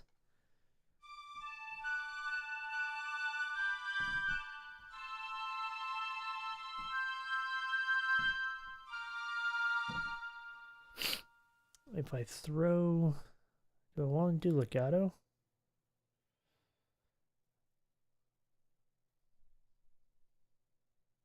Guess I could. Nothing's stopping me. I'm gonna use some celeste.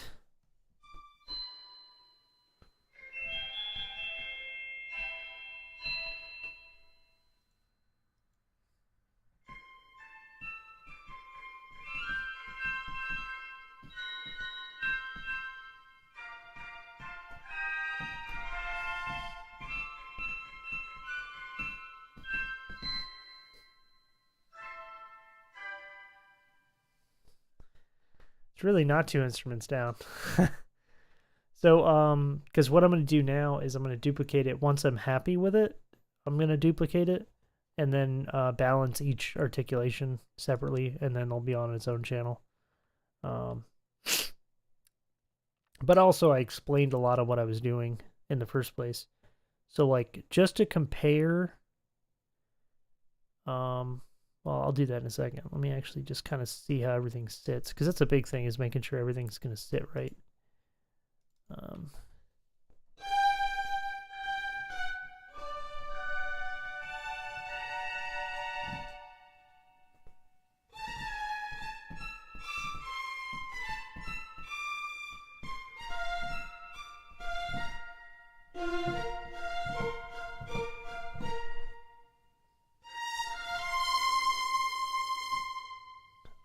going to tone that down.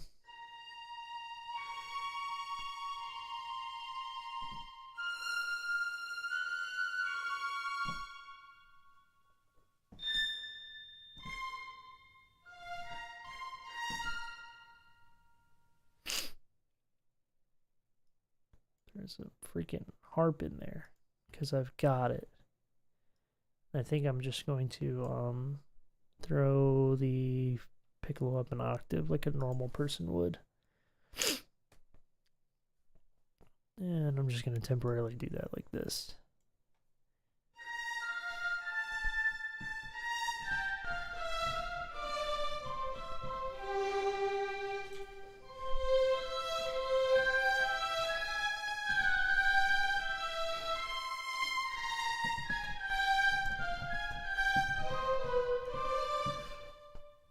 Now if I do the this guy right here.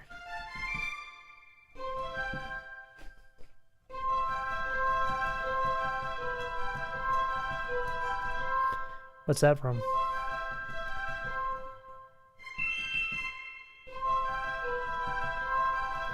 Does that sound familiar at all?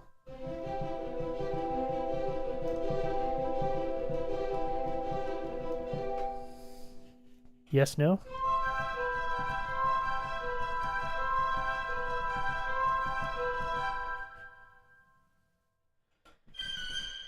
Oh, shit.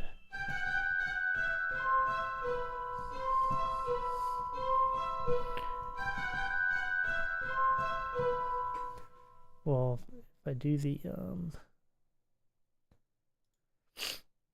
just record that real slow.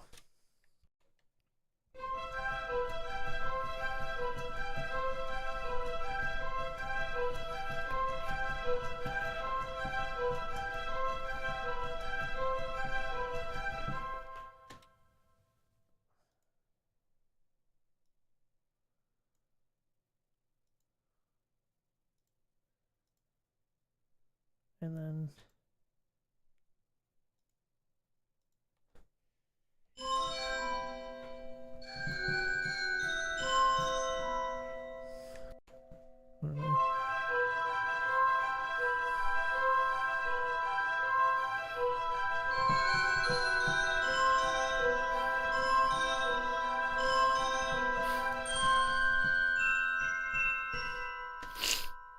it's from Polar Express.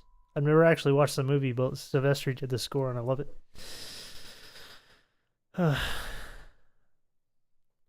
I love it. That actual sequence. Let me see if I can pull that up.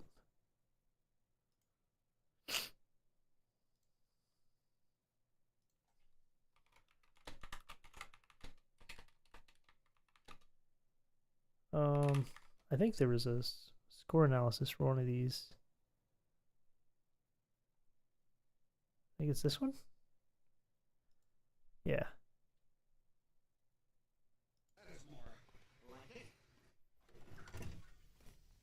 What in the name of Mike?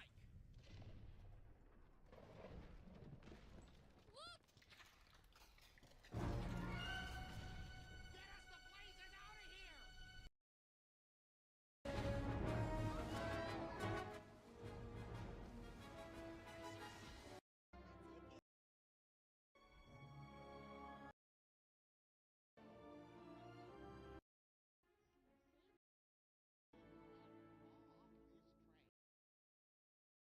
Oh, it's right here. Yeah, I've never seen the movie. I've listened to the score. There's tons of stuff like my favorite scores that I like to listen to a lot is Treasure Planet. I like Atlantis, Sinbad, Legends of the Seven Seas or whatever it is. Those are some like those are three scores. I've never seen any of those movies. I mean, they're animations, cartoons, whatever. I've never seen them. I've never seen a minute of them, but I love the scores. But it's like usually like Horner, Silvestri, Newton Howard, John Powell. It you're really not gonna mess it up. But yeah, it's this thing right here. Um, just to play that. So I had this was my crappy version, and my dog just using that little.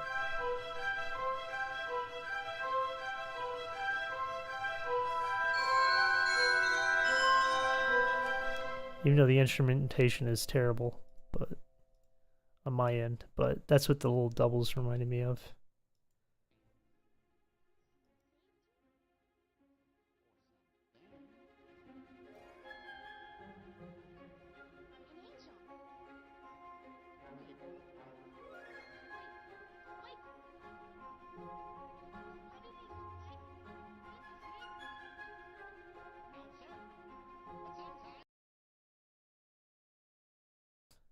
I love that part.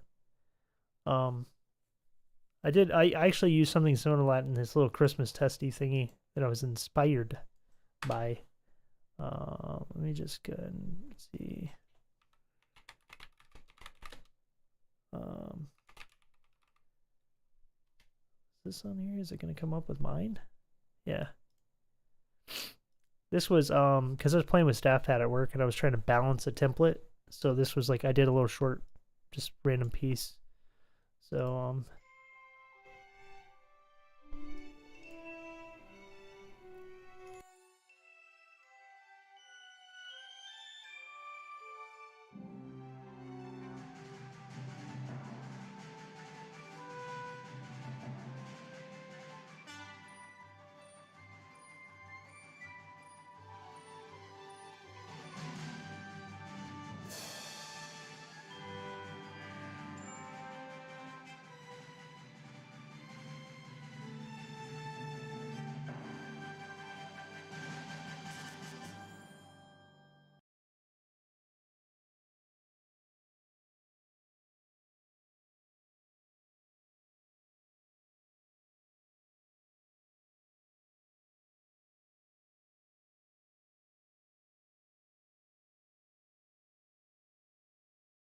I keep muting my mic. It's okay.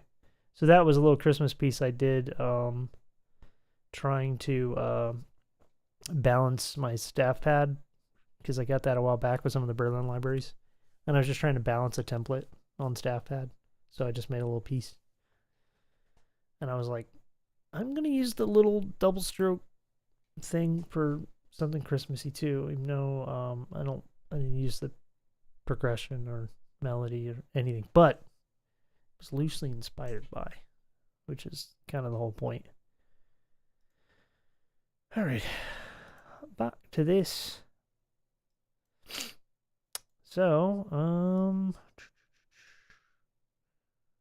shall we have a B between? Yeah, let's do it. This is our A B real quick. So I'm gonna play the flute piccolo here.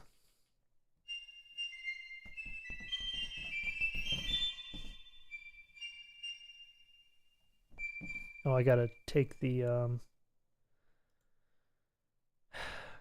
I gotta take that transpose off so that I can actually use key switches again. All right, I do want to A/B this though, so.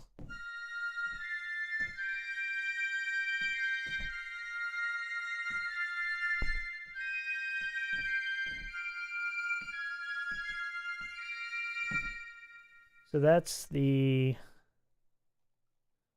it's the sound with the reverbs and stuff like that. Um,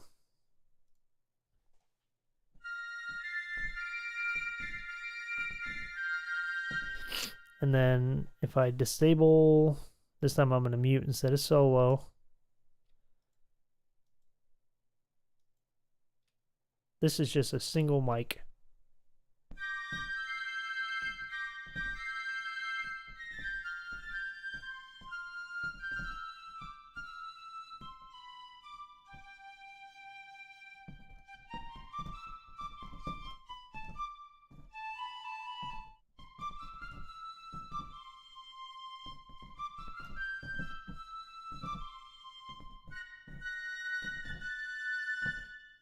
And turning everything back on.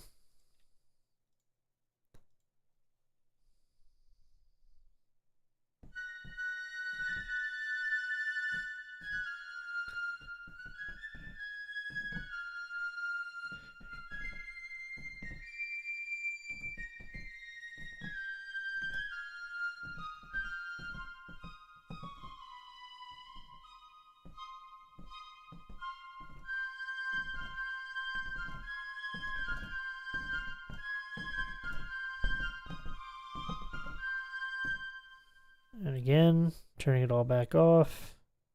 Just to make sure we're doing more good than harm, right?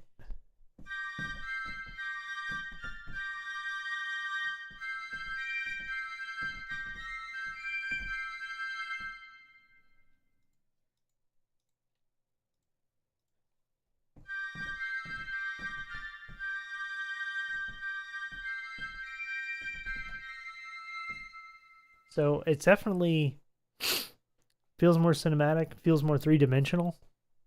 Maybe some phasing if you collapse it down to mono. I'm not really that worried about mono though.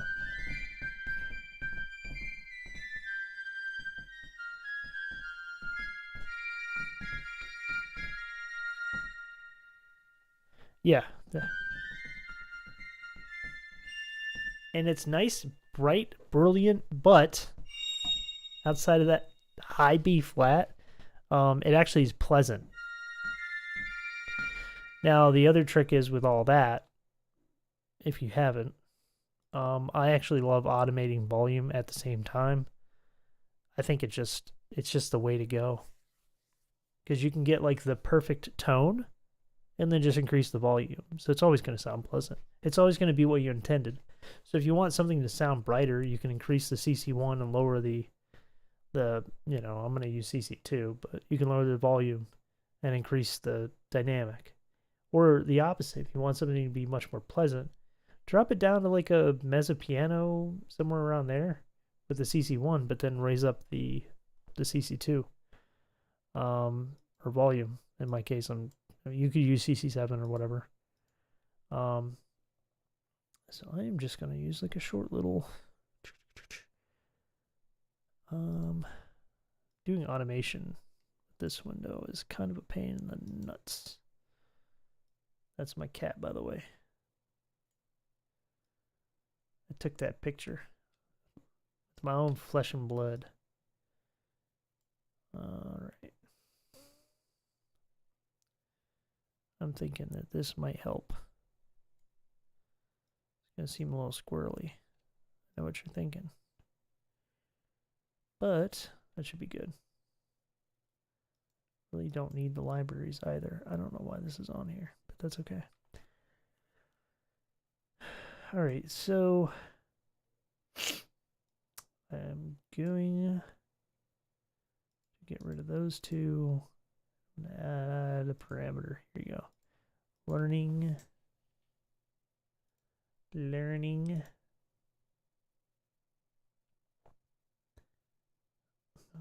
You know, I'm gonna just do it in a folder.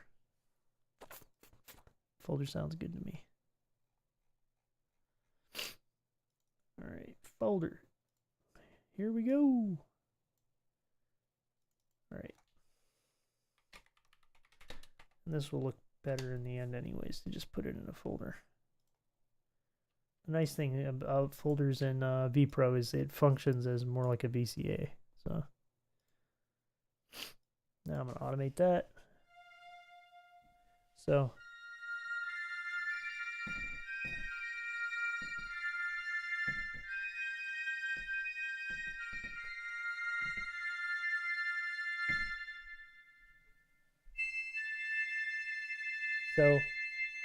right now I have the volume turned up, but the dynamic turned down.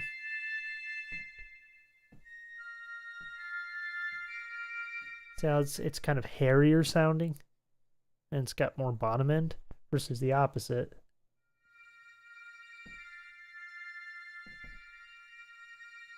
Which is just mostly high pitched. Obviously, you would never use a piccolo sounding like that. You would use more volume. But if you wanted to maximize that shrillness and that brightness without adding weird upper mids, you know, from the actual fundamental, having the CC1 up and then, you know, versus trying to balance it just like halfway through, go all or nothing. I think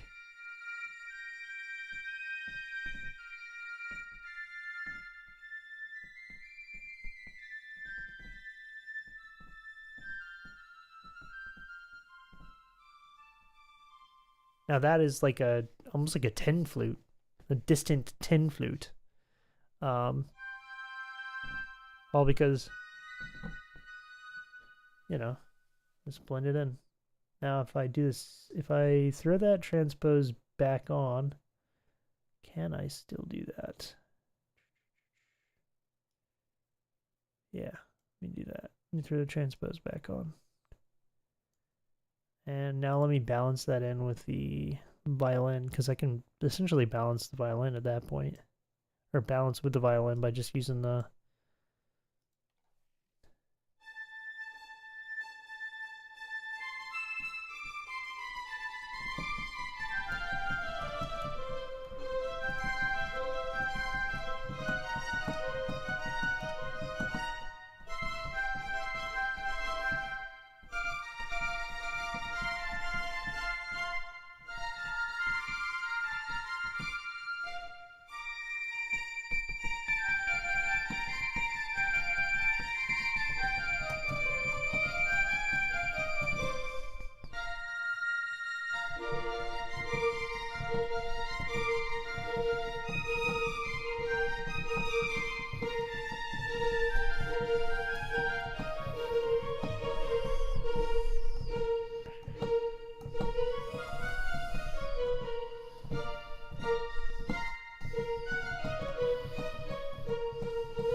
So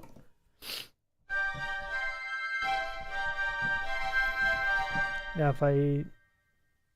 Where's my piccolo? Let me turn that off real quick. Where... Oh. Missed you, buddy. Here you go. So let me show like a very... what's the word? Like a very tender texture here. Let's go with tender. So let me put this, I think this is 9. There we go.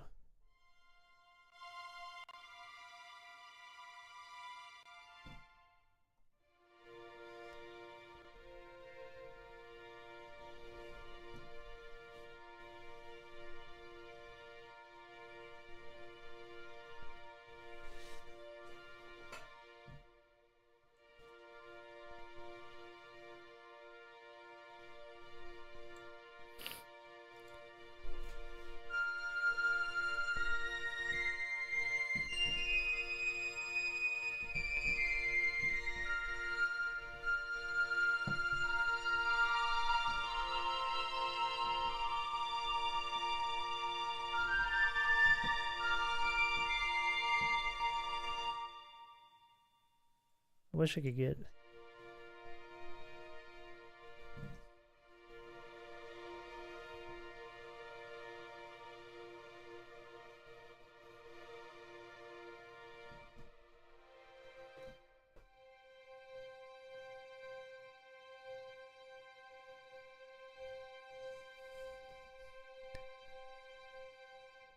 Matter of fact.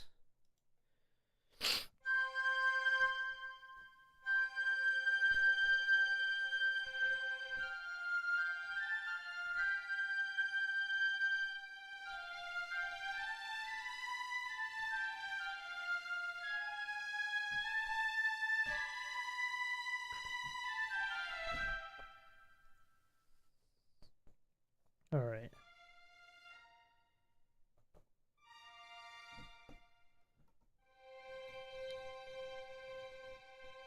It's a very soft texture.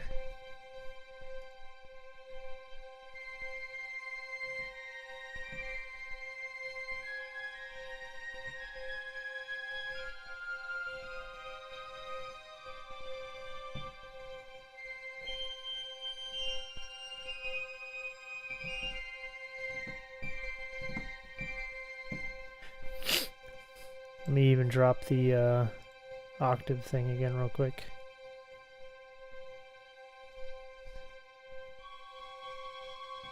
Oh, that's a half step. I don't want to be in Phrygian.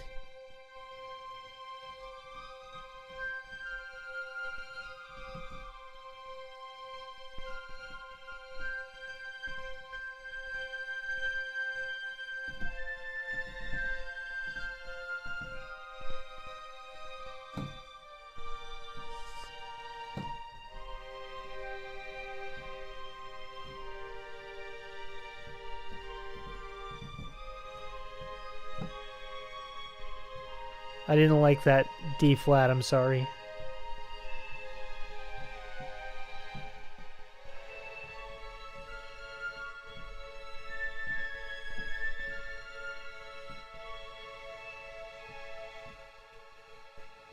That sounds like a synthesizer.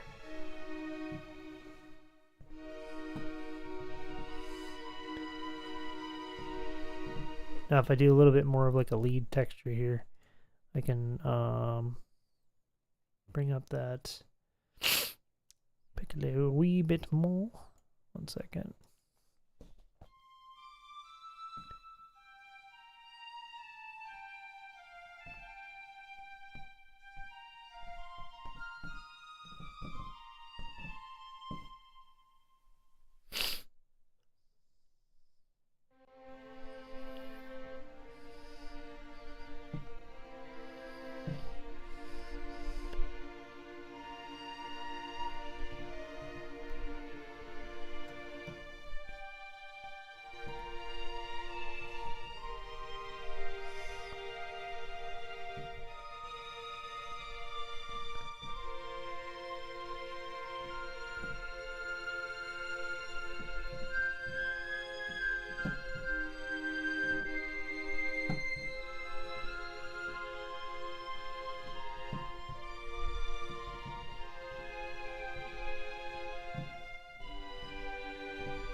Yeah, so I think that sits pretty nicely. Now for actually balancing this sumbitch. I'm gonna say it. That sumbitch. There's a few things I could do here. Mainly is gonna be picking CCs and picking where articulations are actually going. So right now we should just be on the piccolo.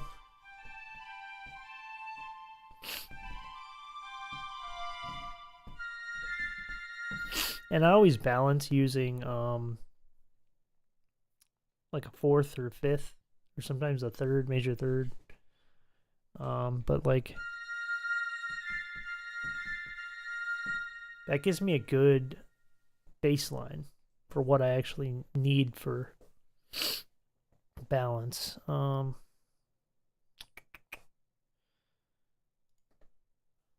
pull this guy up here.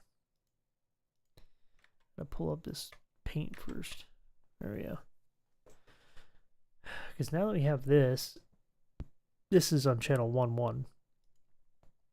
Now I'm gonna clear this, clear this. One's just gonna be my good old fashioned legato, but I'm gonna duplicate this a few times. So, I do want the little KSP up here too. I have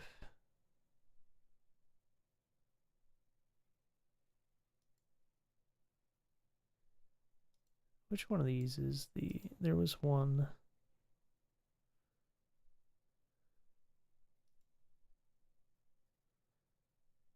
this isn't the one.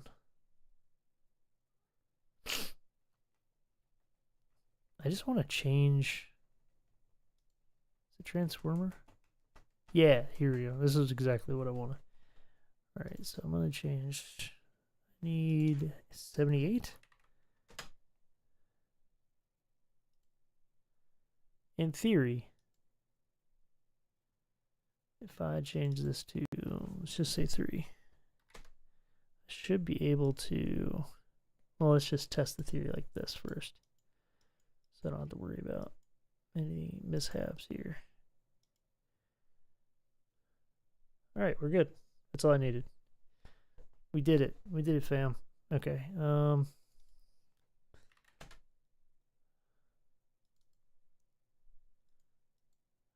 And here we go. Now this is where we're at. Now this is going to be the blank slate. I'm going to have to copy paste this a million times.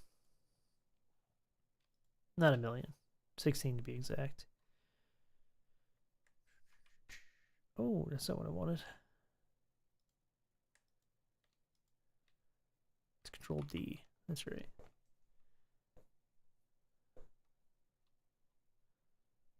So that gives us 2. I'm going to move this up. Select these. Really, it's only 3 copy paste functions if you just double it every time. There's that. Trick is making sure you got your that. All right, I'm gonna go grab a soda. Be right back.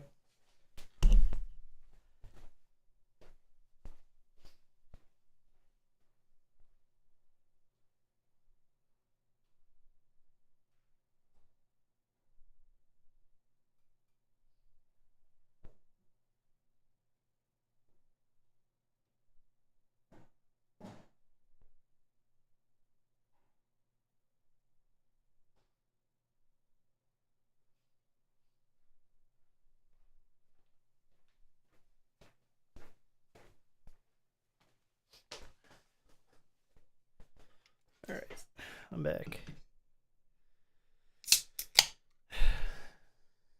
Really gotta decide.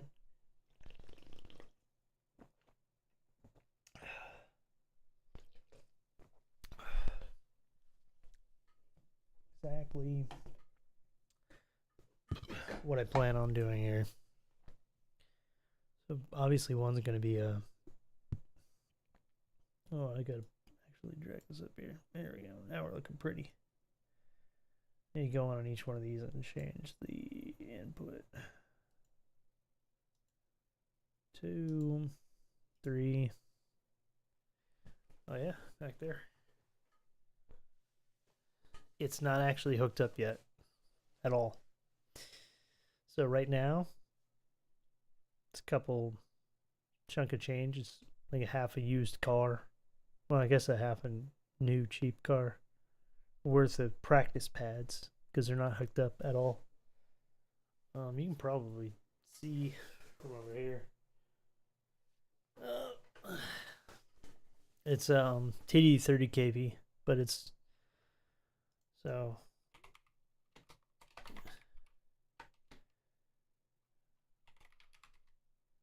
But it's an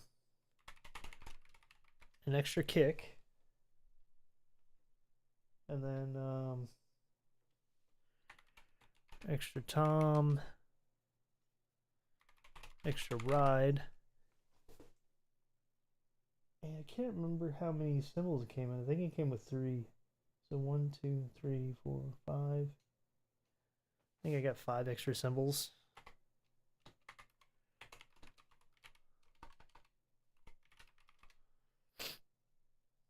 Which also requires an extra brain. So if you want to do the math on that, the kit is like 9,500. The kick, the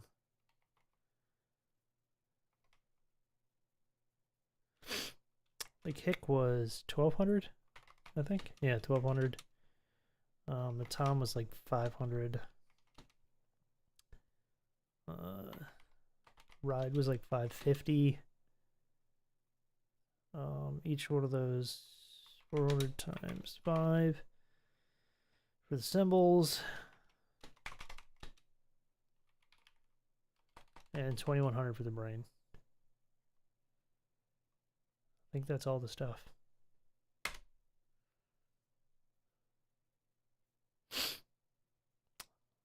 Yeah, and it's literally right now it's just a practice pad. I did mount the I don't know if you can see. I mounted the drum brain up on the pegboard back here, but I have to actually hook it all up, and then I'm just gonna run it through Superior Drummer. So I wanna. Sometimes I actually get on the kit anyways. Girlfriend's sleeping, so I'm not gonna go smack around on it, but I can still kind of play. I have my guitar hooked up too. I could be playing that whenever. Yeah, so I don't really play those instruments that much anymore, but it's nice to have them. I know with like the guitar, let me just, where are we at here? Should have,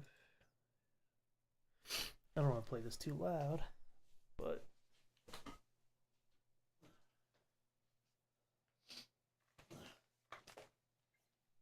I got my Malmsteen strap.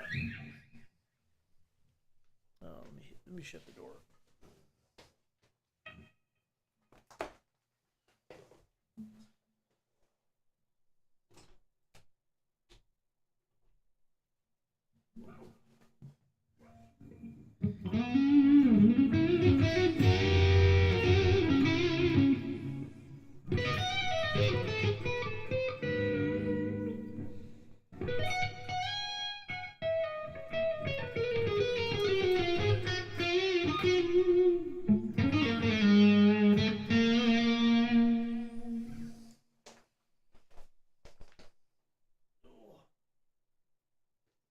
Turn that down.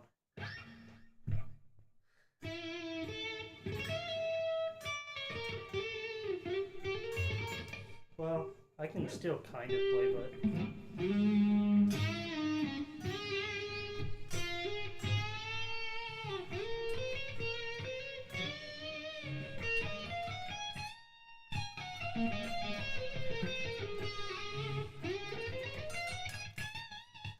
fuck it. I'm not playing it anymore.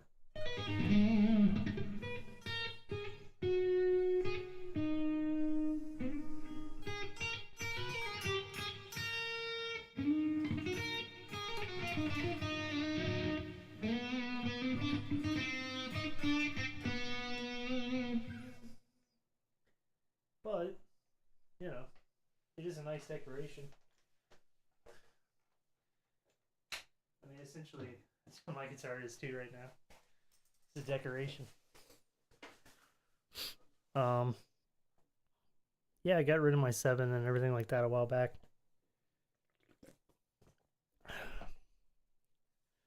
And I bought that Malmsteen Strat, which is like the only Strat I'll probably ever own. Because I was always a metal guy, so I always had like Ibanez RGs with like some kind of wizard neck or wizard inspired neck. Because back then everyone wanted that old John Petrucci model from like the 90s, that Picasso looking one before he went to Ernie Ball.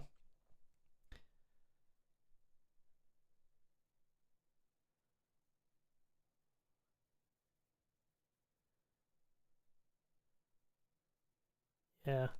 Well, I mean, that's kind of what it is now. I mean, the only reason I can kind of pick that thing up anymore is just because I restrung it probably like 2 months ago. But prior to that, I mean, I hadn't touched it for 2 years because I had a broken string and just never went back and put one on. So, which is fine. It is what it is. I also been working a crap ton. I'm at 587 hours of overtime so far this year. It's 587. So yeah, I got rid of mine. I used to have a as a RG 7621 or 7641, something like that. From like it was like a 98 neck from Japan. It was really good. And then I had like a 7321 body or something, just because I didn't need the Floyd Rose or anything. But I had painted it zebra myself. Did a kind of crappy job at that. But let me think here.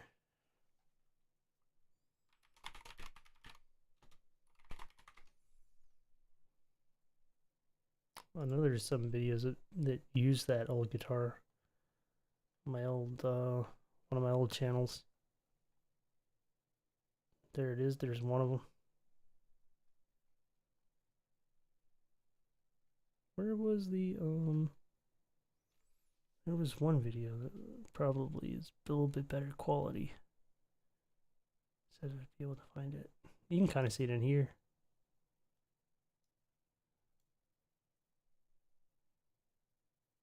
Come on, show me the guitars.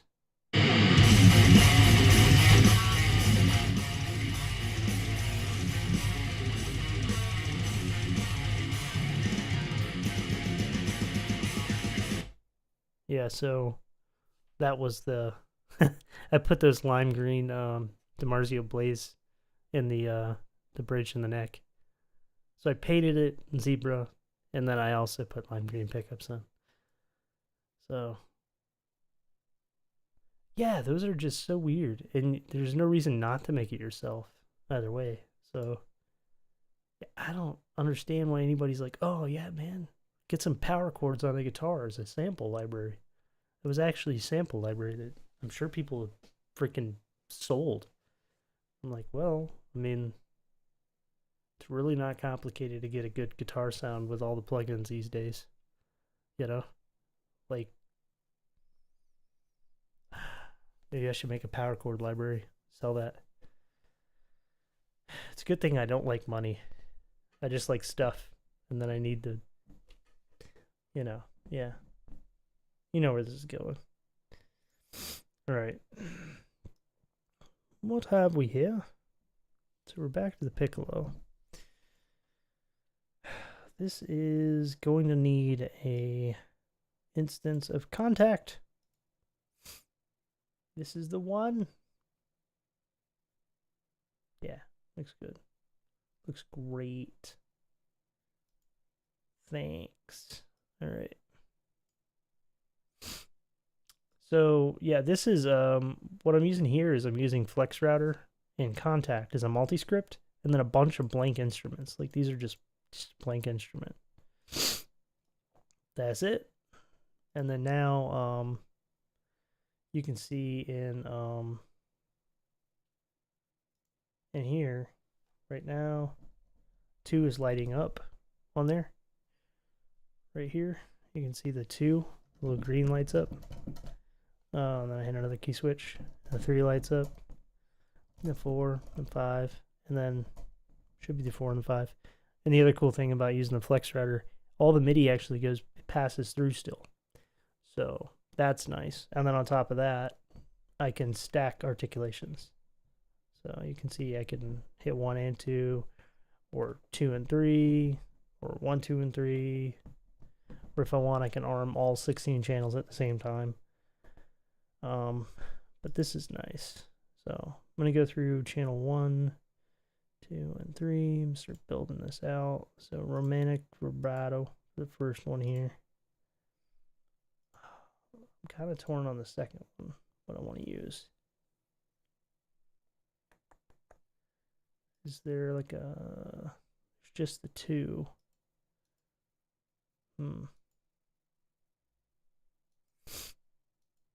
It's just the 2, so I guess I'll just use the other.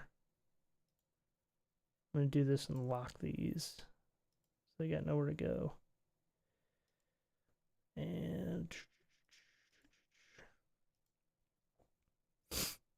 I'm going to bypass this transformer. This transformer, on the other hand, I'm not going to bypass. So this is stands. Here's 3. This one's going to be maybe trills.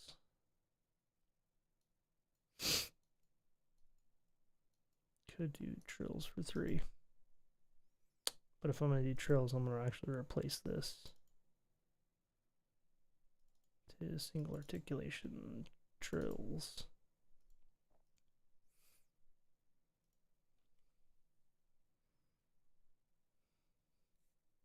Yeah. I don't think I need the measured trills really.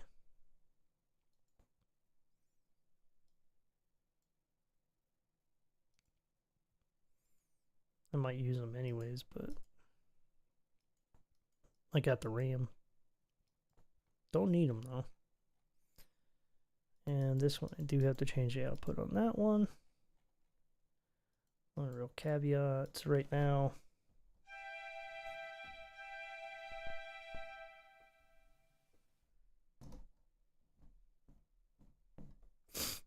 Oh yeah, I gotta change the MIDI channel too on here.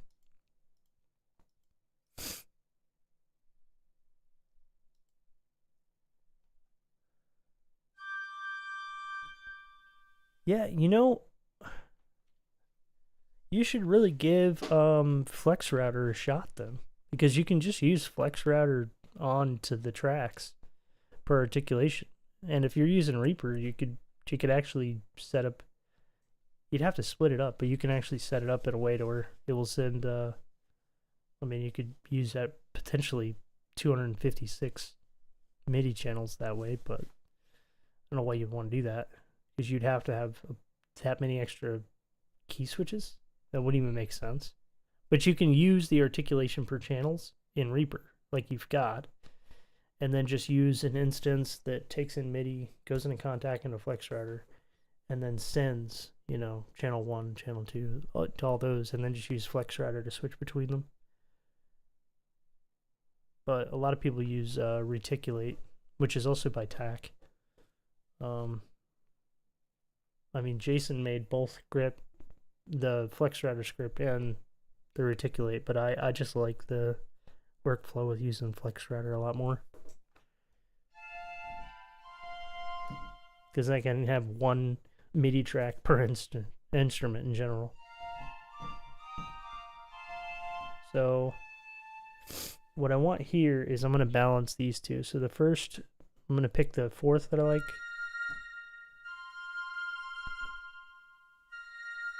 So I like that. So those are kind of balanced already.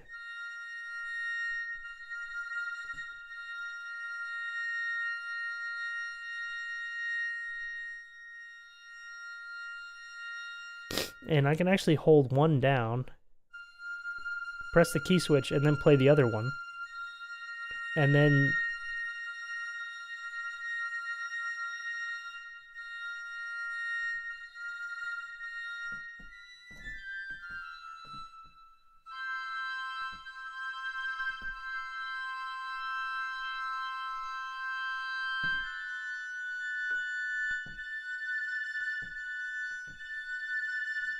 That sounds good. And then go into 3 here, which, what did we decide for 3? Oh, it was the trills.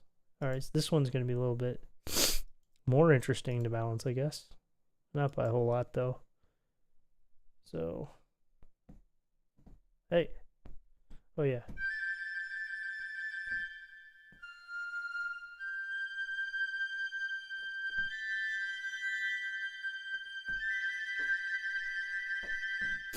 Now, on this one, I am going to use 4. So,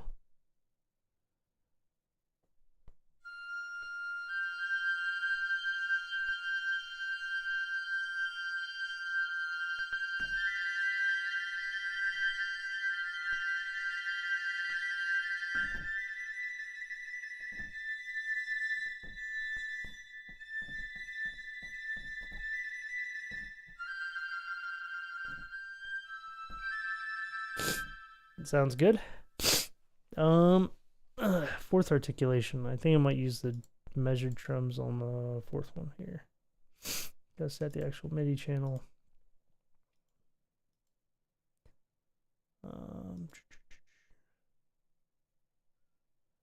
Yeah, that's probably just gonna be measured trims. I should have a more balanced system for that, but I can always change it later, so it's not really a big deal.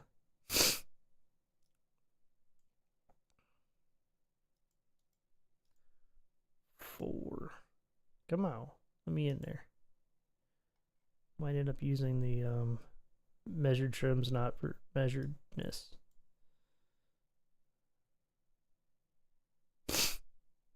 I think I can just set the actual BPMs to what it actually is. They'd probably be more usable that way. At least for my money. Now, if I want to, I could actually. I don't know why I'm not doing it that way, but I can just activate those mics like that. I guess I just wanted to click in there anyways, so it just doesn't really matter. I'm actually curious here. What happens if I take this off? I don't know what it actually is recorded at.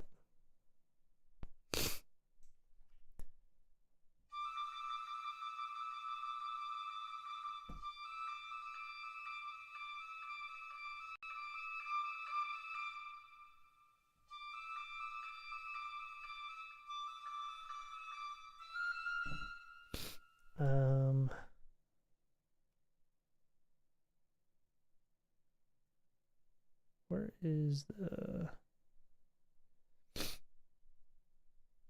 This should be working too. Oh, I see what's going on. Let me change.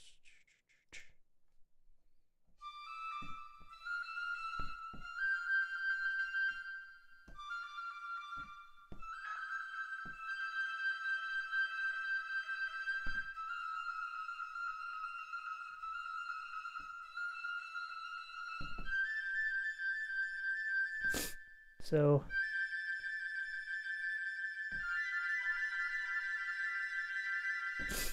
this one I am going to switch to 5. Yeah, 5. So I'm going to start with the first trill and then go to the second trill.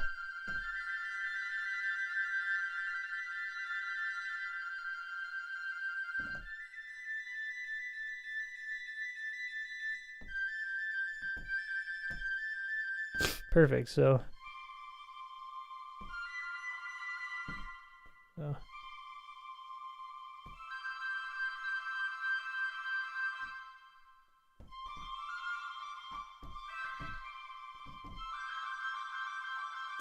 if I wanted to do now, to show you why the Flex Router is awesome, is it both uses key switches and still has the original MIDI. So if I go in here, let's say you want to do like that that trill thing, right? I can go in here and just record. Maybe I want to do.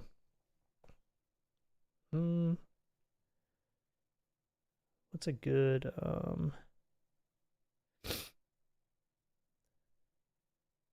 let me do this. No. I'm trying to decide here what I actually want to do. Let's do this, just this one.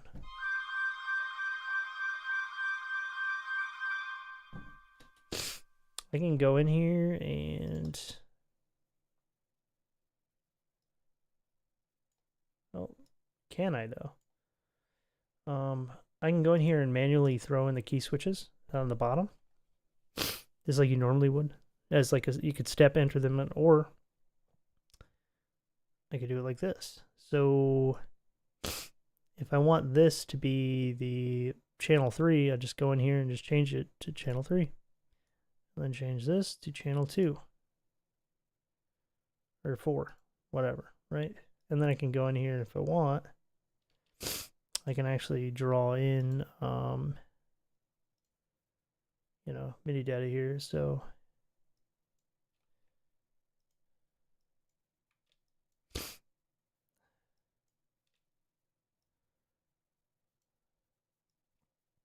you know, I want to do a curve like that, and then go to 4. I can draw in a curve like that.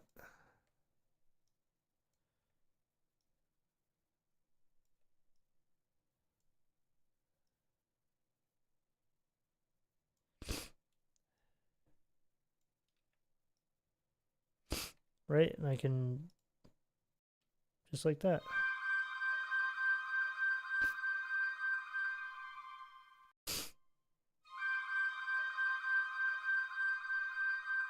If I want to switch this back to the other, you know, this one right here, go in and switch that. Hey, you freaking change your channel. And just change that all to 4. I want to try that. Maybe I don't. Or maybe I want to do, let's do, these will be 4. So now I'm going to switch this up just to show you can stack articulations and everything like that too. I'm going to have this. I'm going to copy paste this.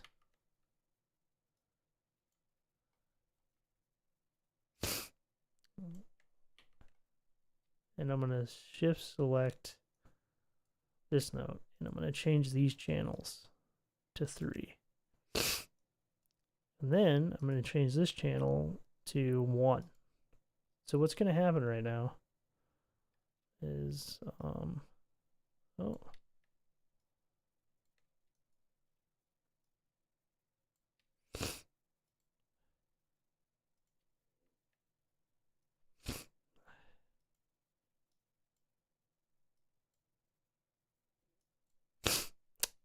I've got this minor second is trilling, and this minor third is trilling, and then I've got a romantic vibrato sustain on top.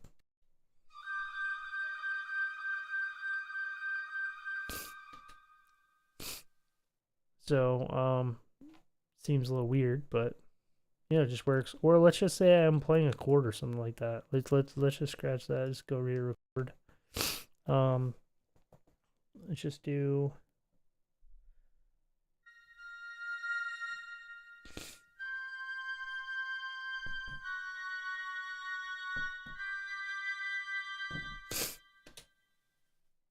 Did I actually record anything when I did that? Just gonna start over with that.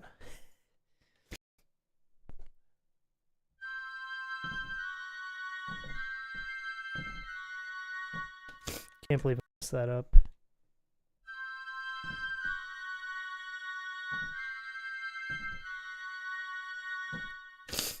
All right, nothing crazy.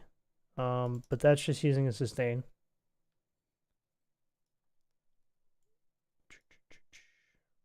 It's a little disorienting like this, but I can go in here and I could change the middle note on all these, or I could do a middle note, and then the outside note, and then the middle note, and the outside note.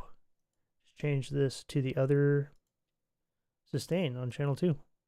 and then just write in a curve here, whatever. Go in, write another curve, or I could use a MIDI controller next time and actually, you know, whatever. But right now it's going to switch between the different sustains.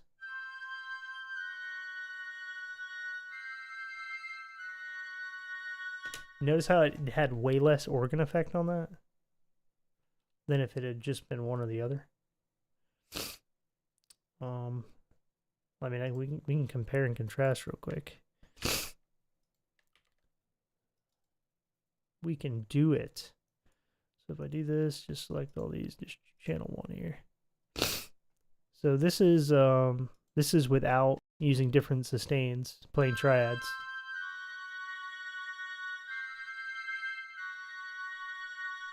It doesn't sound bad, but it sounds less like an ensemble and more like a keyboard patch versus.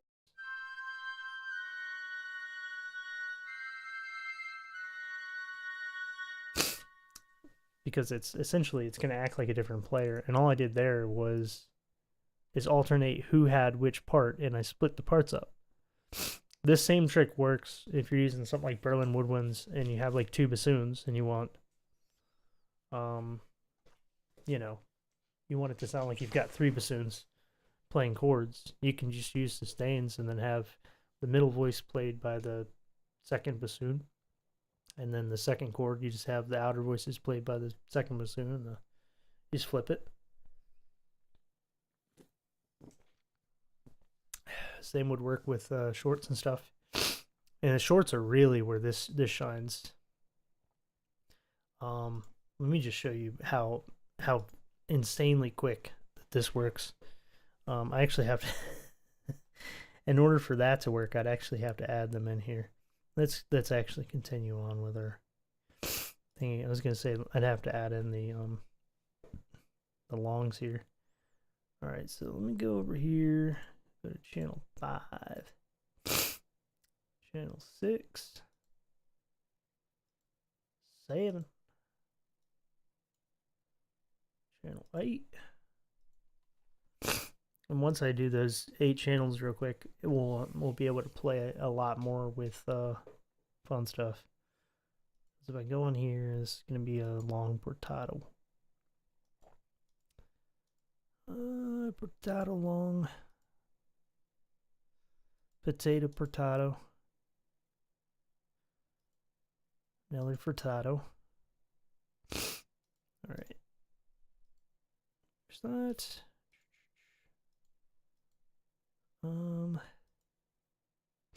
I do want to set up the legato volume on this though too. Here's the legato volume. I think I'm gonna do 29. Let's see here. Oh, come on now.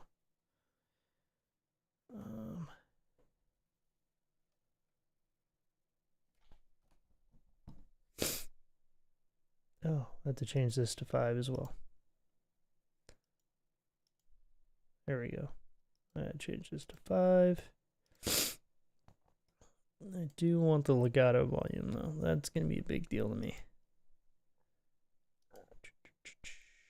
Because I love using the legato with stuff like the portato and stuff. Sometimes I'll activate that ahead of time and then lock it. I don't know if that actually changes it, but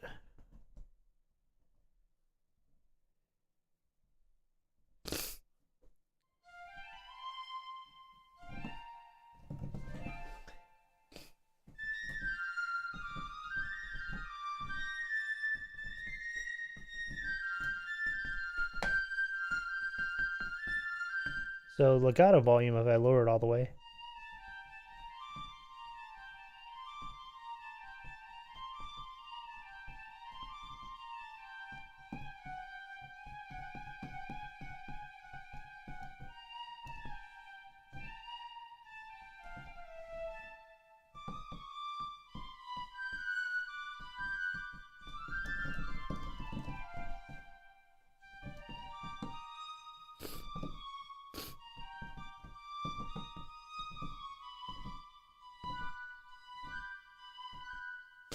All right, so I'm gonna disable that real quick. I am going to set a CC control.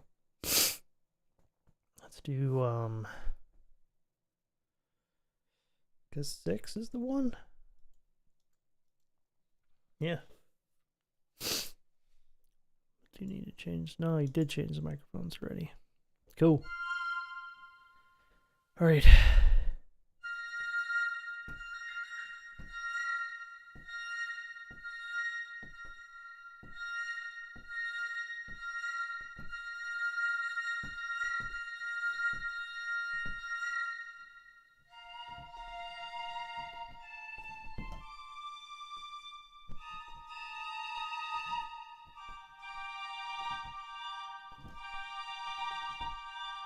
In here, I'm just A-Bing between the sustain and the other sustain and making sure we're all still kosher.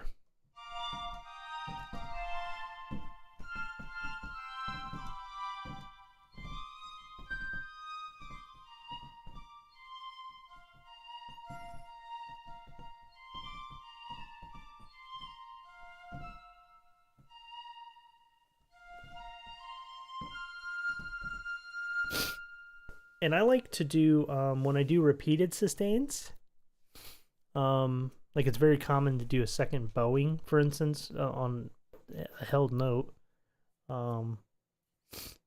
in like a string passage. It's more idiomatic. Like da da da da da da da, because they're already bowing, so just bow the other direction. So instead of like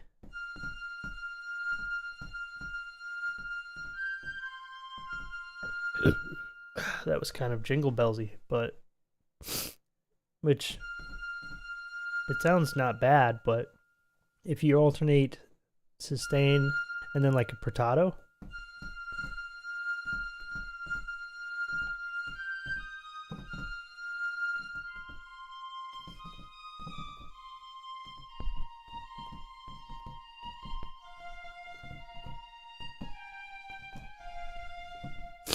now that's just switching back and forth between the two. And if you saw the channels light up in there, that's all that is. So I can layer them too if I want to just add more attack. Not that portatos have a lot of attack.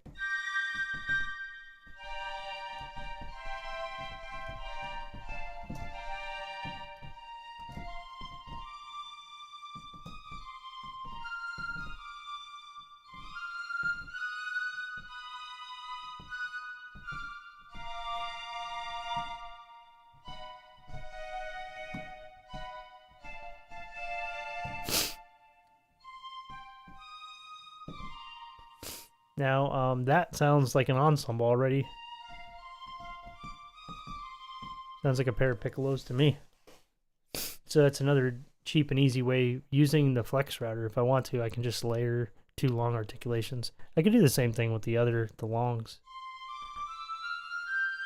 I don't know why you'd want to use the non-vibrato over like a portato, because a portato has a lot more.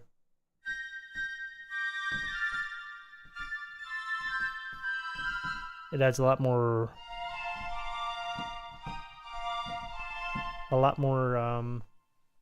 life to it. Obviously, that trick is more useful on an instrument you're more than likely to use more than one of. I don't know how many people are going to be stacking flutes, but stacking piccolos that's a whole different league of. Wait, what?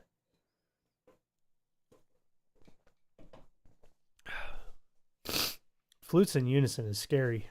Like, you better actually be playing a unison line with like a whole nother section. Alright, so that was a portato. Let me try to speed this up a little bit here. Let's go a little faster. We need a portato short.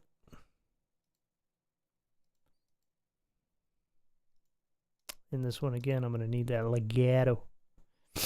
I'm going to need the legato, sir. The legato. Alright. And the big thing is with this is getting that right in the first place. is important because I don't have that sforzando, so I want to make sure that my my runs are good. I'll probably use this more for runs anyways.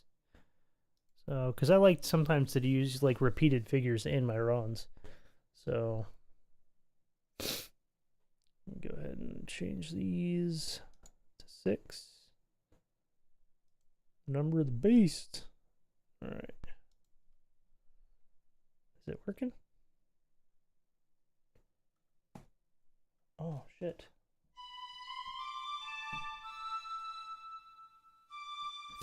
Whoopsie. I gotta fix my, our first casualty here.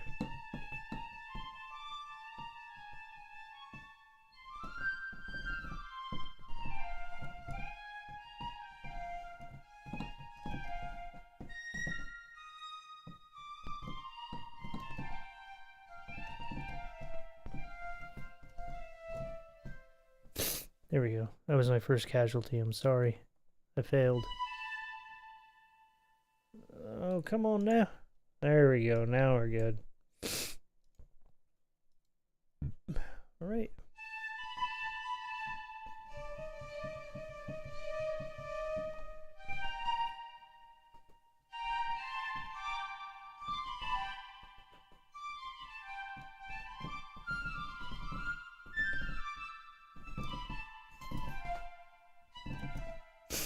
Why don't I hear anything?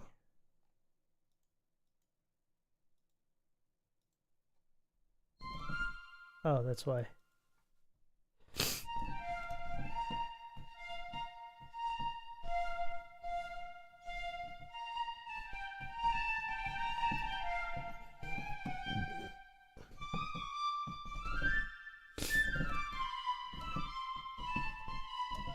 This one's gonna need some balancing for sure.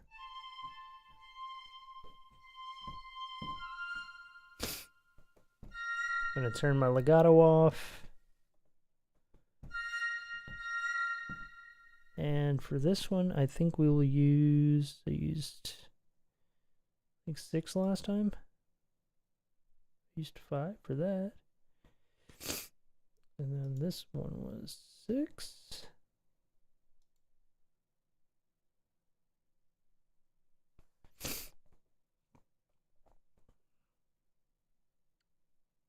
Yeah, I guess it is. All right. I do want to go to this. I will turn legato on first. Lock these before I forget. Not speaking from experience, right? All right, and then these are just way too rough.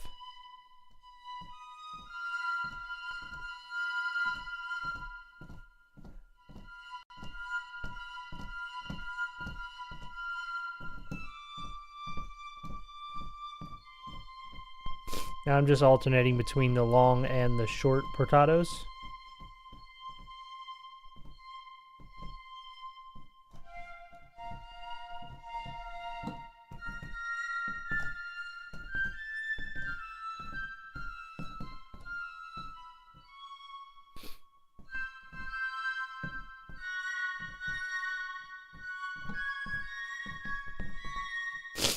All right. One's locked in. You're almost gonna see the trick. The real benefit of flex router comes into play, especially when you're dealing with short notes. So this is gonna be our staccato short. No, staccato. Staccato. Just staccato. And I gotta, come on, give me this. There we go. You're probably wondering why I'm flipping to paint, just to blind somebody with the bright white lights. But I'm using a TV as a display, and it will try to dim every once in a while, just to save like power or burn-in or whatever. I don't even know, but it's annoying. I can't turn it off, so every once in a while, my screen goes dimmer. I just alt tab to something really bright, and it goes, oh, You didn't forget the TV on. All right, so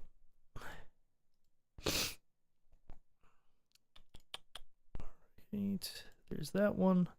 It's not a single layer. There we go. Let's see here, and I gotta change this to 7. I'm a little under the weather, hence the sniffles. All right.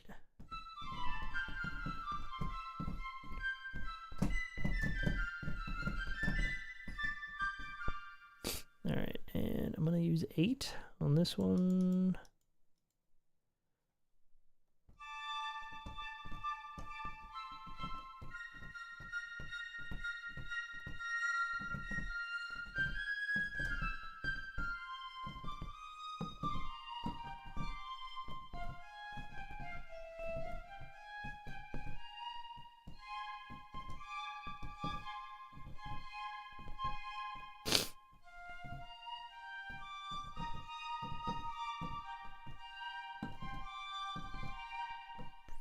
So that's me switching between portato long, portato short, staccato. No staccato short yet. I'm glad you asked. Where are we at here? Number 8, right here. We're almost looking pretty good here. I will say the next handful of articulations are the most pain in the ass to do. I might use the help of some MIDI.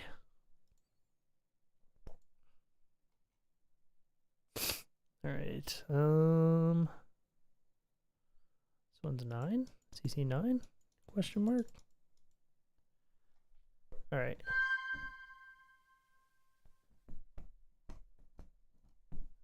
Yeah. Guess I gotta change these two, don't I?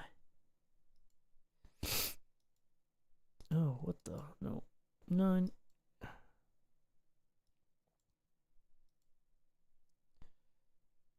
Oh, what am I doing? Not channel 9, channel 8. I'm just using CC9.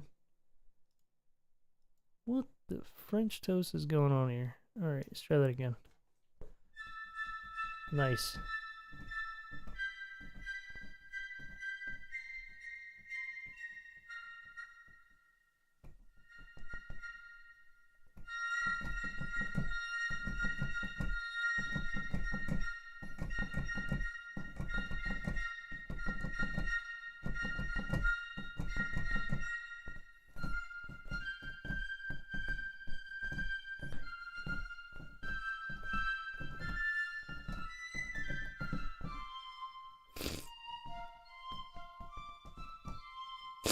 Now I get to show you. Now I get to show you. So let's just say, let's start with a longer phrase that's,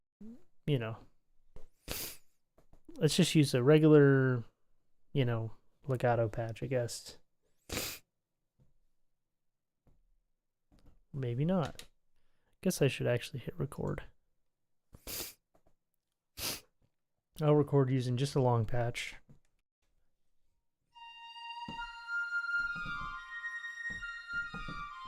Oh my god, I can't believe I messed that up.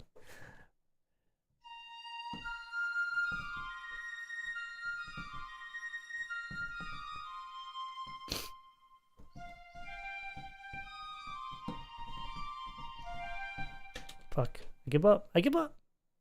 Maybe it'll keep me from getting copyright strike, but I don't know. Only one way to find out. So this would be, ooh, scheiße. Okay. So let's just take this phrase right here. I could go in and do articulations by key switch. But let's just do, maybe I like these two legato, right? But maybe I want these to be short staccatos, right?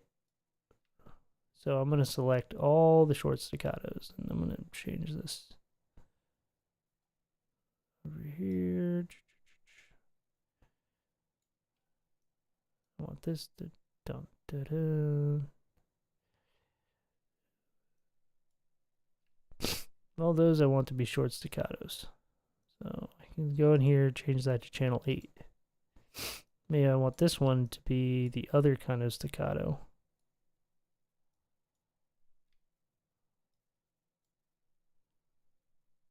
And I'm just going to move this out of the way for a second.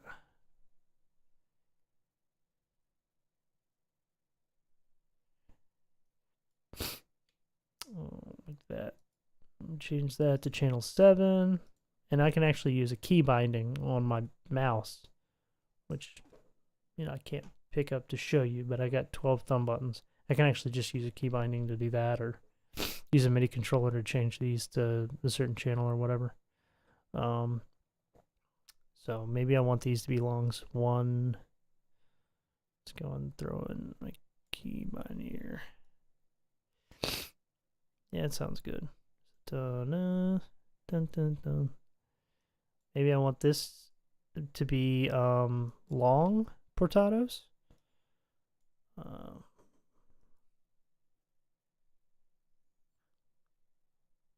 So let's do that. And then I want these to be short portados.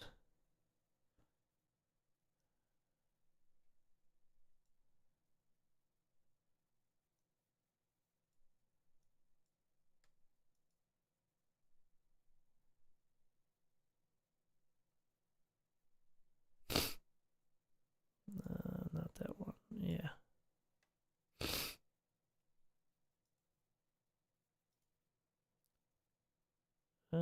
7?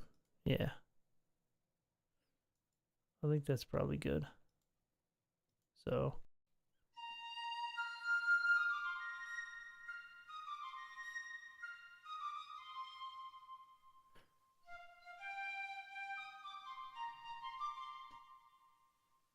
Maybe I want to keep those longs. So this is where I get where I'm like, oh, those were all the wrong channel anyways. That would explain something. What channel are these? Did I not change these in channel 5? These are on channel 5. So in that case, I thought those were too short for portados. They were long portados, but they were not very long. So I'm going to change these around a little bit. No biggie. This should have never been 7 anyways. But I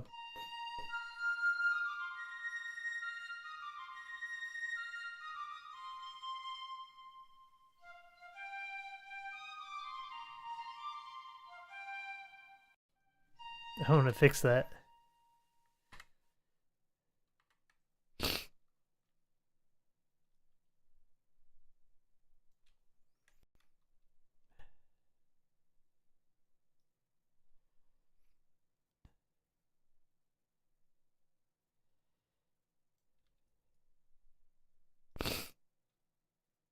I think this is. There we go. So you can see I can go in there and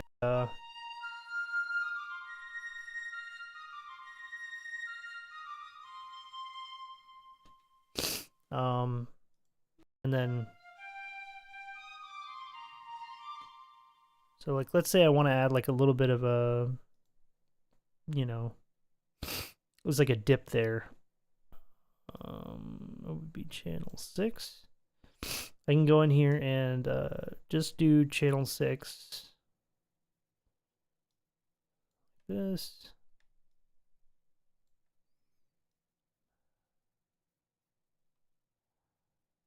Just throw a little dip in CC1.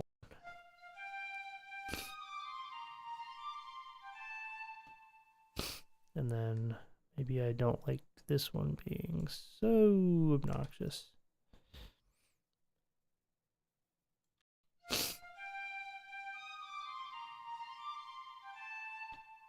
Now maybe this one right here, which I think is staccato right now, I can go in and I think this is staccato. Maybe I want to lower that staccato down a little bit, just the velocity.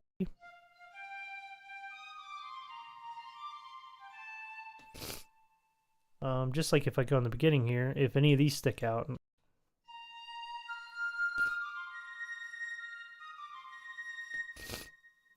this to be longer.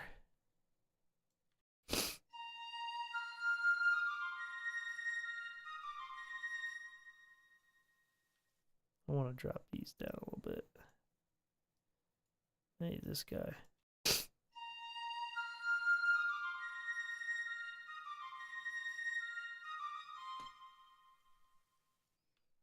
I'm gonna make both these longer.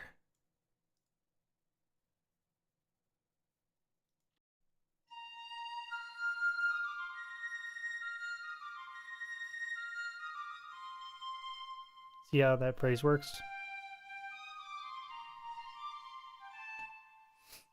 In fact, I can make these.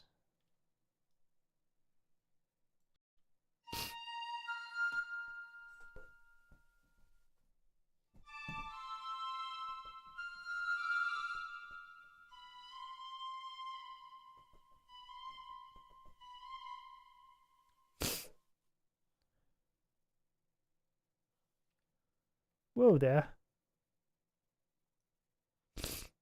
Oh, that was dangerous. Alright, so now I threw some legato over on these guys.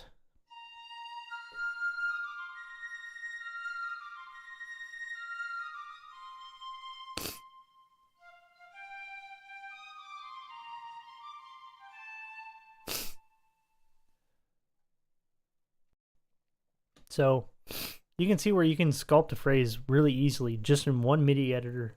You have access to basically as much as you want. I think I use 20 something articulations on strings. I'll probably use more, but you know, at a certain point. And by 20 articulations, it's actually ends up being like 60 something instances, but because they're actually, I'm using crossfade articulations a bunch. But, you know, still the point stands. This makes it really easy to just go in there. Now, that longer phrase, like, you know, that was cool, but where it really shines is when you're doing something, you know, that, let me just get in here and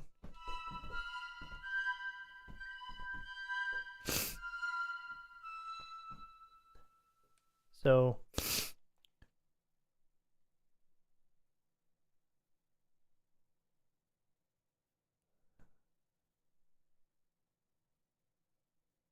yeah, let me think here.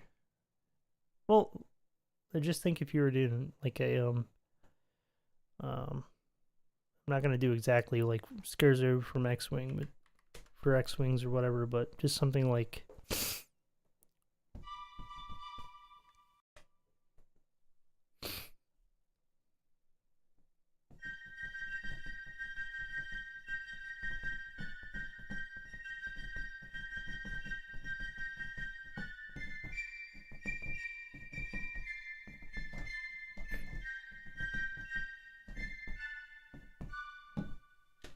okay. This should be pretty self-explanatory. I'm going to speed this up a little bit in terms of actual speed over here. So let me just, that might be a bit fast. Try like 0.55. 0.6.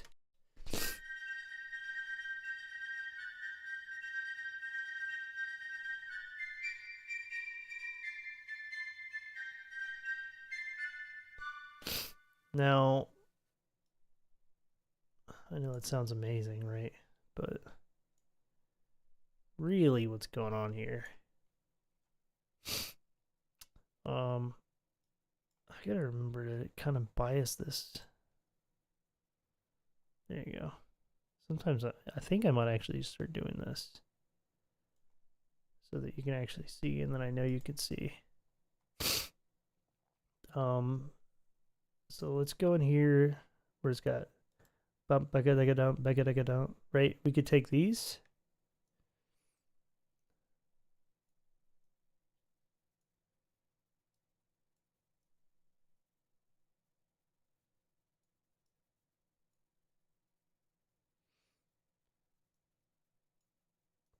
and change all these to staccatos instead of staccato shorts. Right.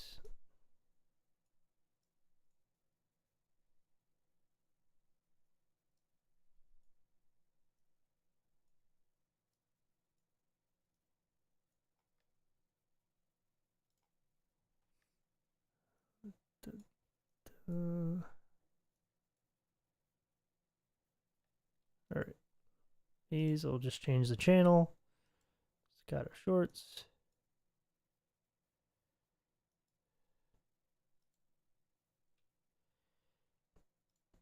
Do those.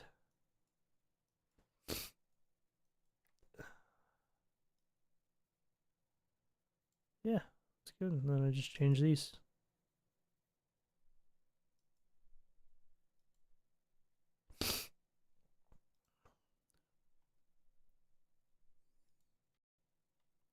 There you go.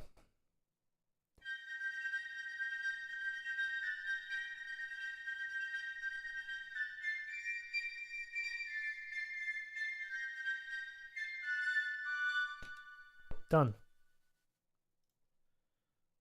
I don't know if that's selling it to you at all, but that's where, you know, I bet I could do this. Yeah, that might work. I mean, does that workflow make any sense to you in terms of just speed?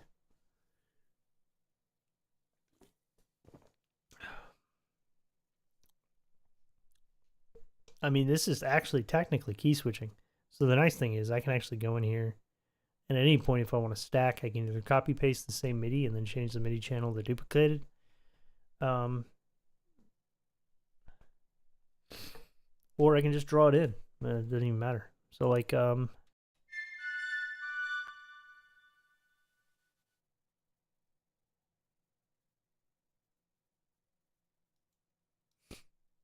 let's just do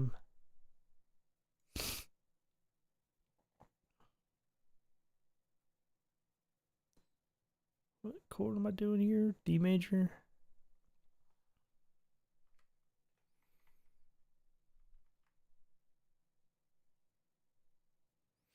So let's just do, I'll do 2 trills right here.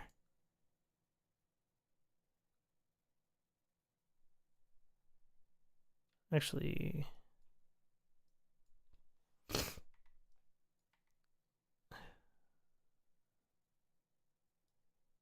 whoa there.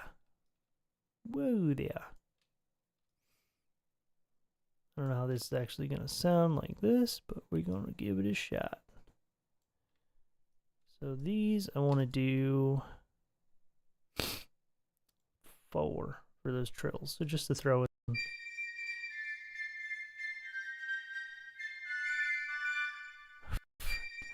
That sounded a little rough. 1 second here.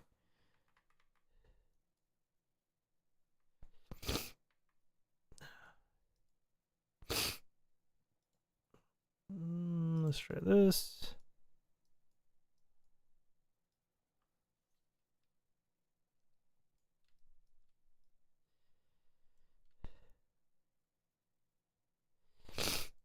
Hopefully this will just be okay.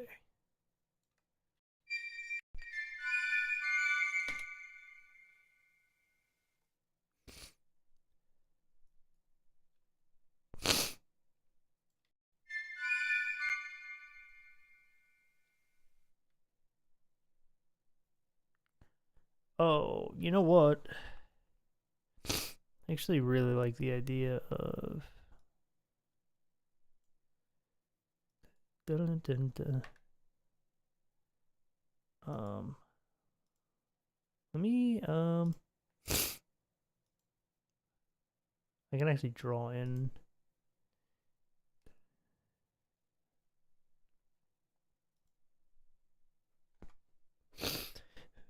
do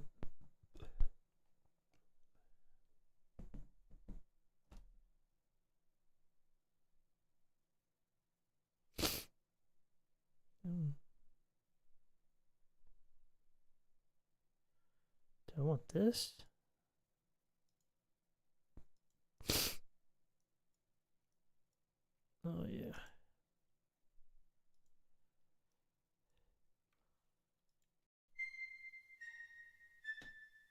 Yeah, there we go.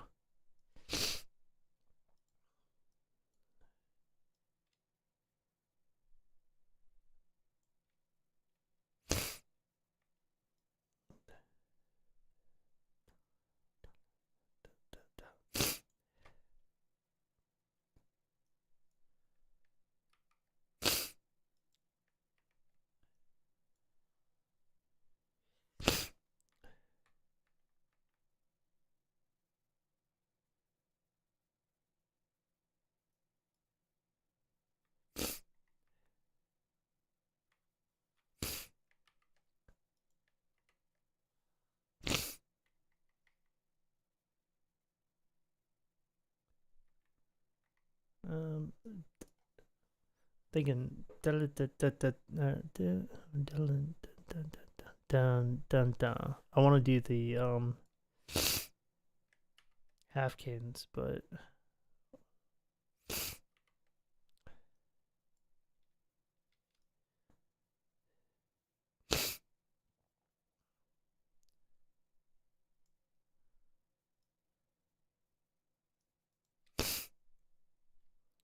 in this one we can actually use the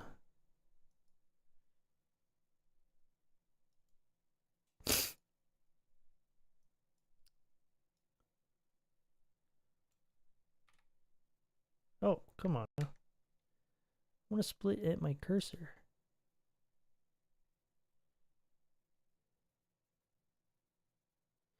Maybe you have to turn the grid off. There we go. So I split that. I know that's a little cheat right there.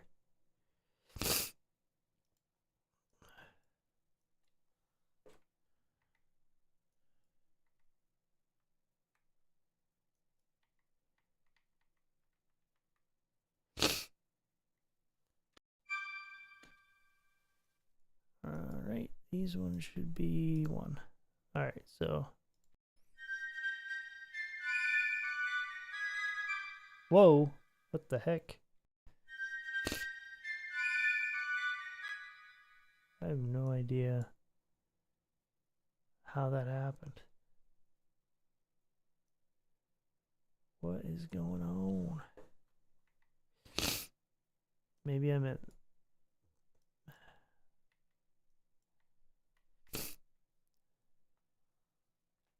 Maybe this?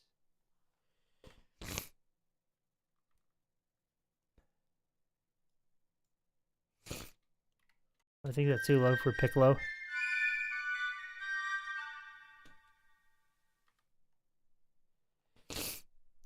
I don't know what I'm doing here.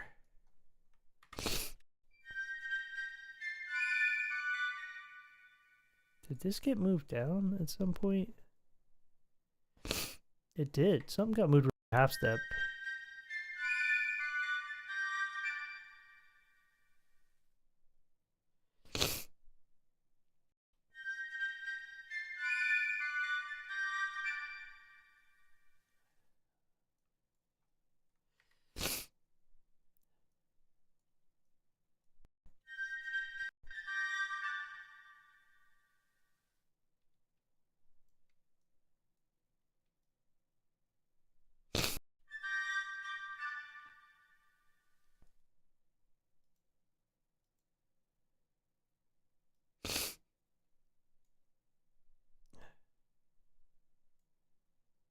There we go.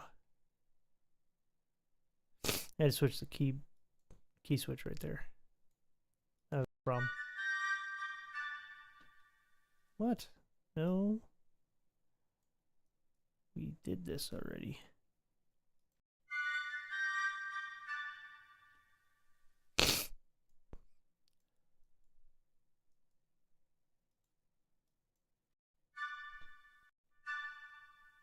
I don't understand why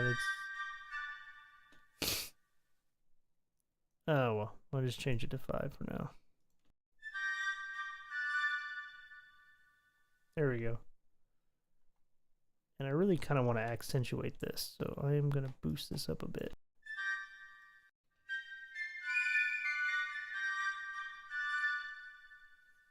Maybe I just add that out. Take that.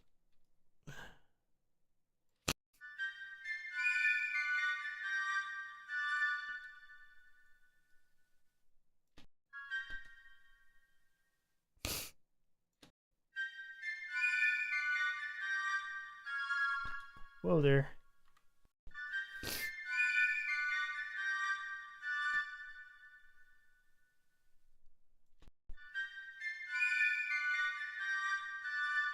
There we go. That's got a much more natural cadence to it. In fact, I can speed this up a little bit. I'll probably do like 6.8. Ooh, I meant 0.68.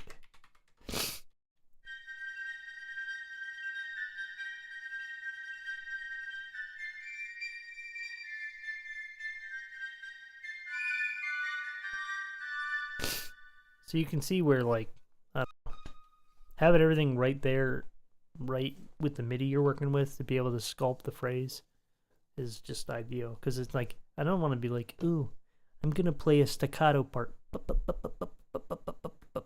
Now I'm going to play a portato part.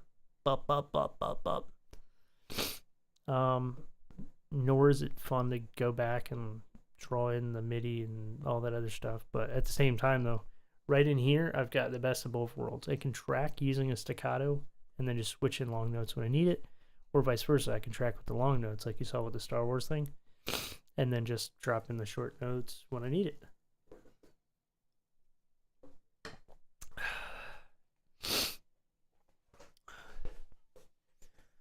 Yeah, I might actually start keeping the chat like this. Do something like that.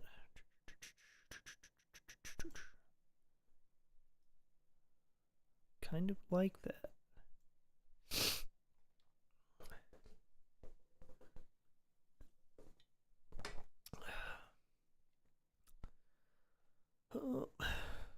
Well, yeah, man. Have you I can't remember. I know the other gentleman here, Jason. That's what it was. I was thinking of Tackleberry earlier, which if you've seen Tack on any of the forums, my brain says Jason, so I was like, are we sure that other guy was Jason? I got the latest Heavy Roads percussion. Working that in. Working that in when I can. Right now my percussion, like test bed, so to speak, it's just a giant mess. Just random stuff. I can see where it had yeah, so I had some Abbey Road 1, some Abbey Road Orchestra percussion, some BBC, some Contact. Abbey Road 1, BBC, BBC again. That's going to replace with the Abbey Road 1. I might still use the cymbals from Berlin, like the suspendeds. But, you know, the new Abbey Road ones are good too, like the new percussion one. Just kind of depends on how they sit together with everything else. So, and just like any other thing, like with actual drums, when I used to play acoustic, a cymbal's not just a cymbal. So some of them you like and they work with your kit, some of them just don't fit, or they just don't have a sound you like. So well, anyways, I got halfway through the 16 channels, but I got most of the articulations done. I think I'm going to go ahead and save it here. And I think that's my cue to go to sleep.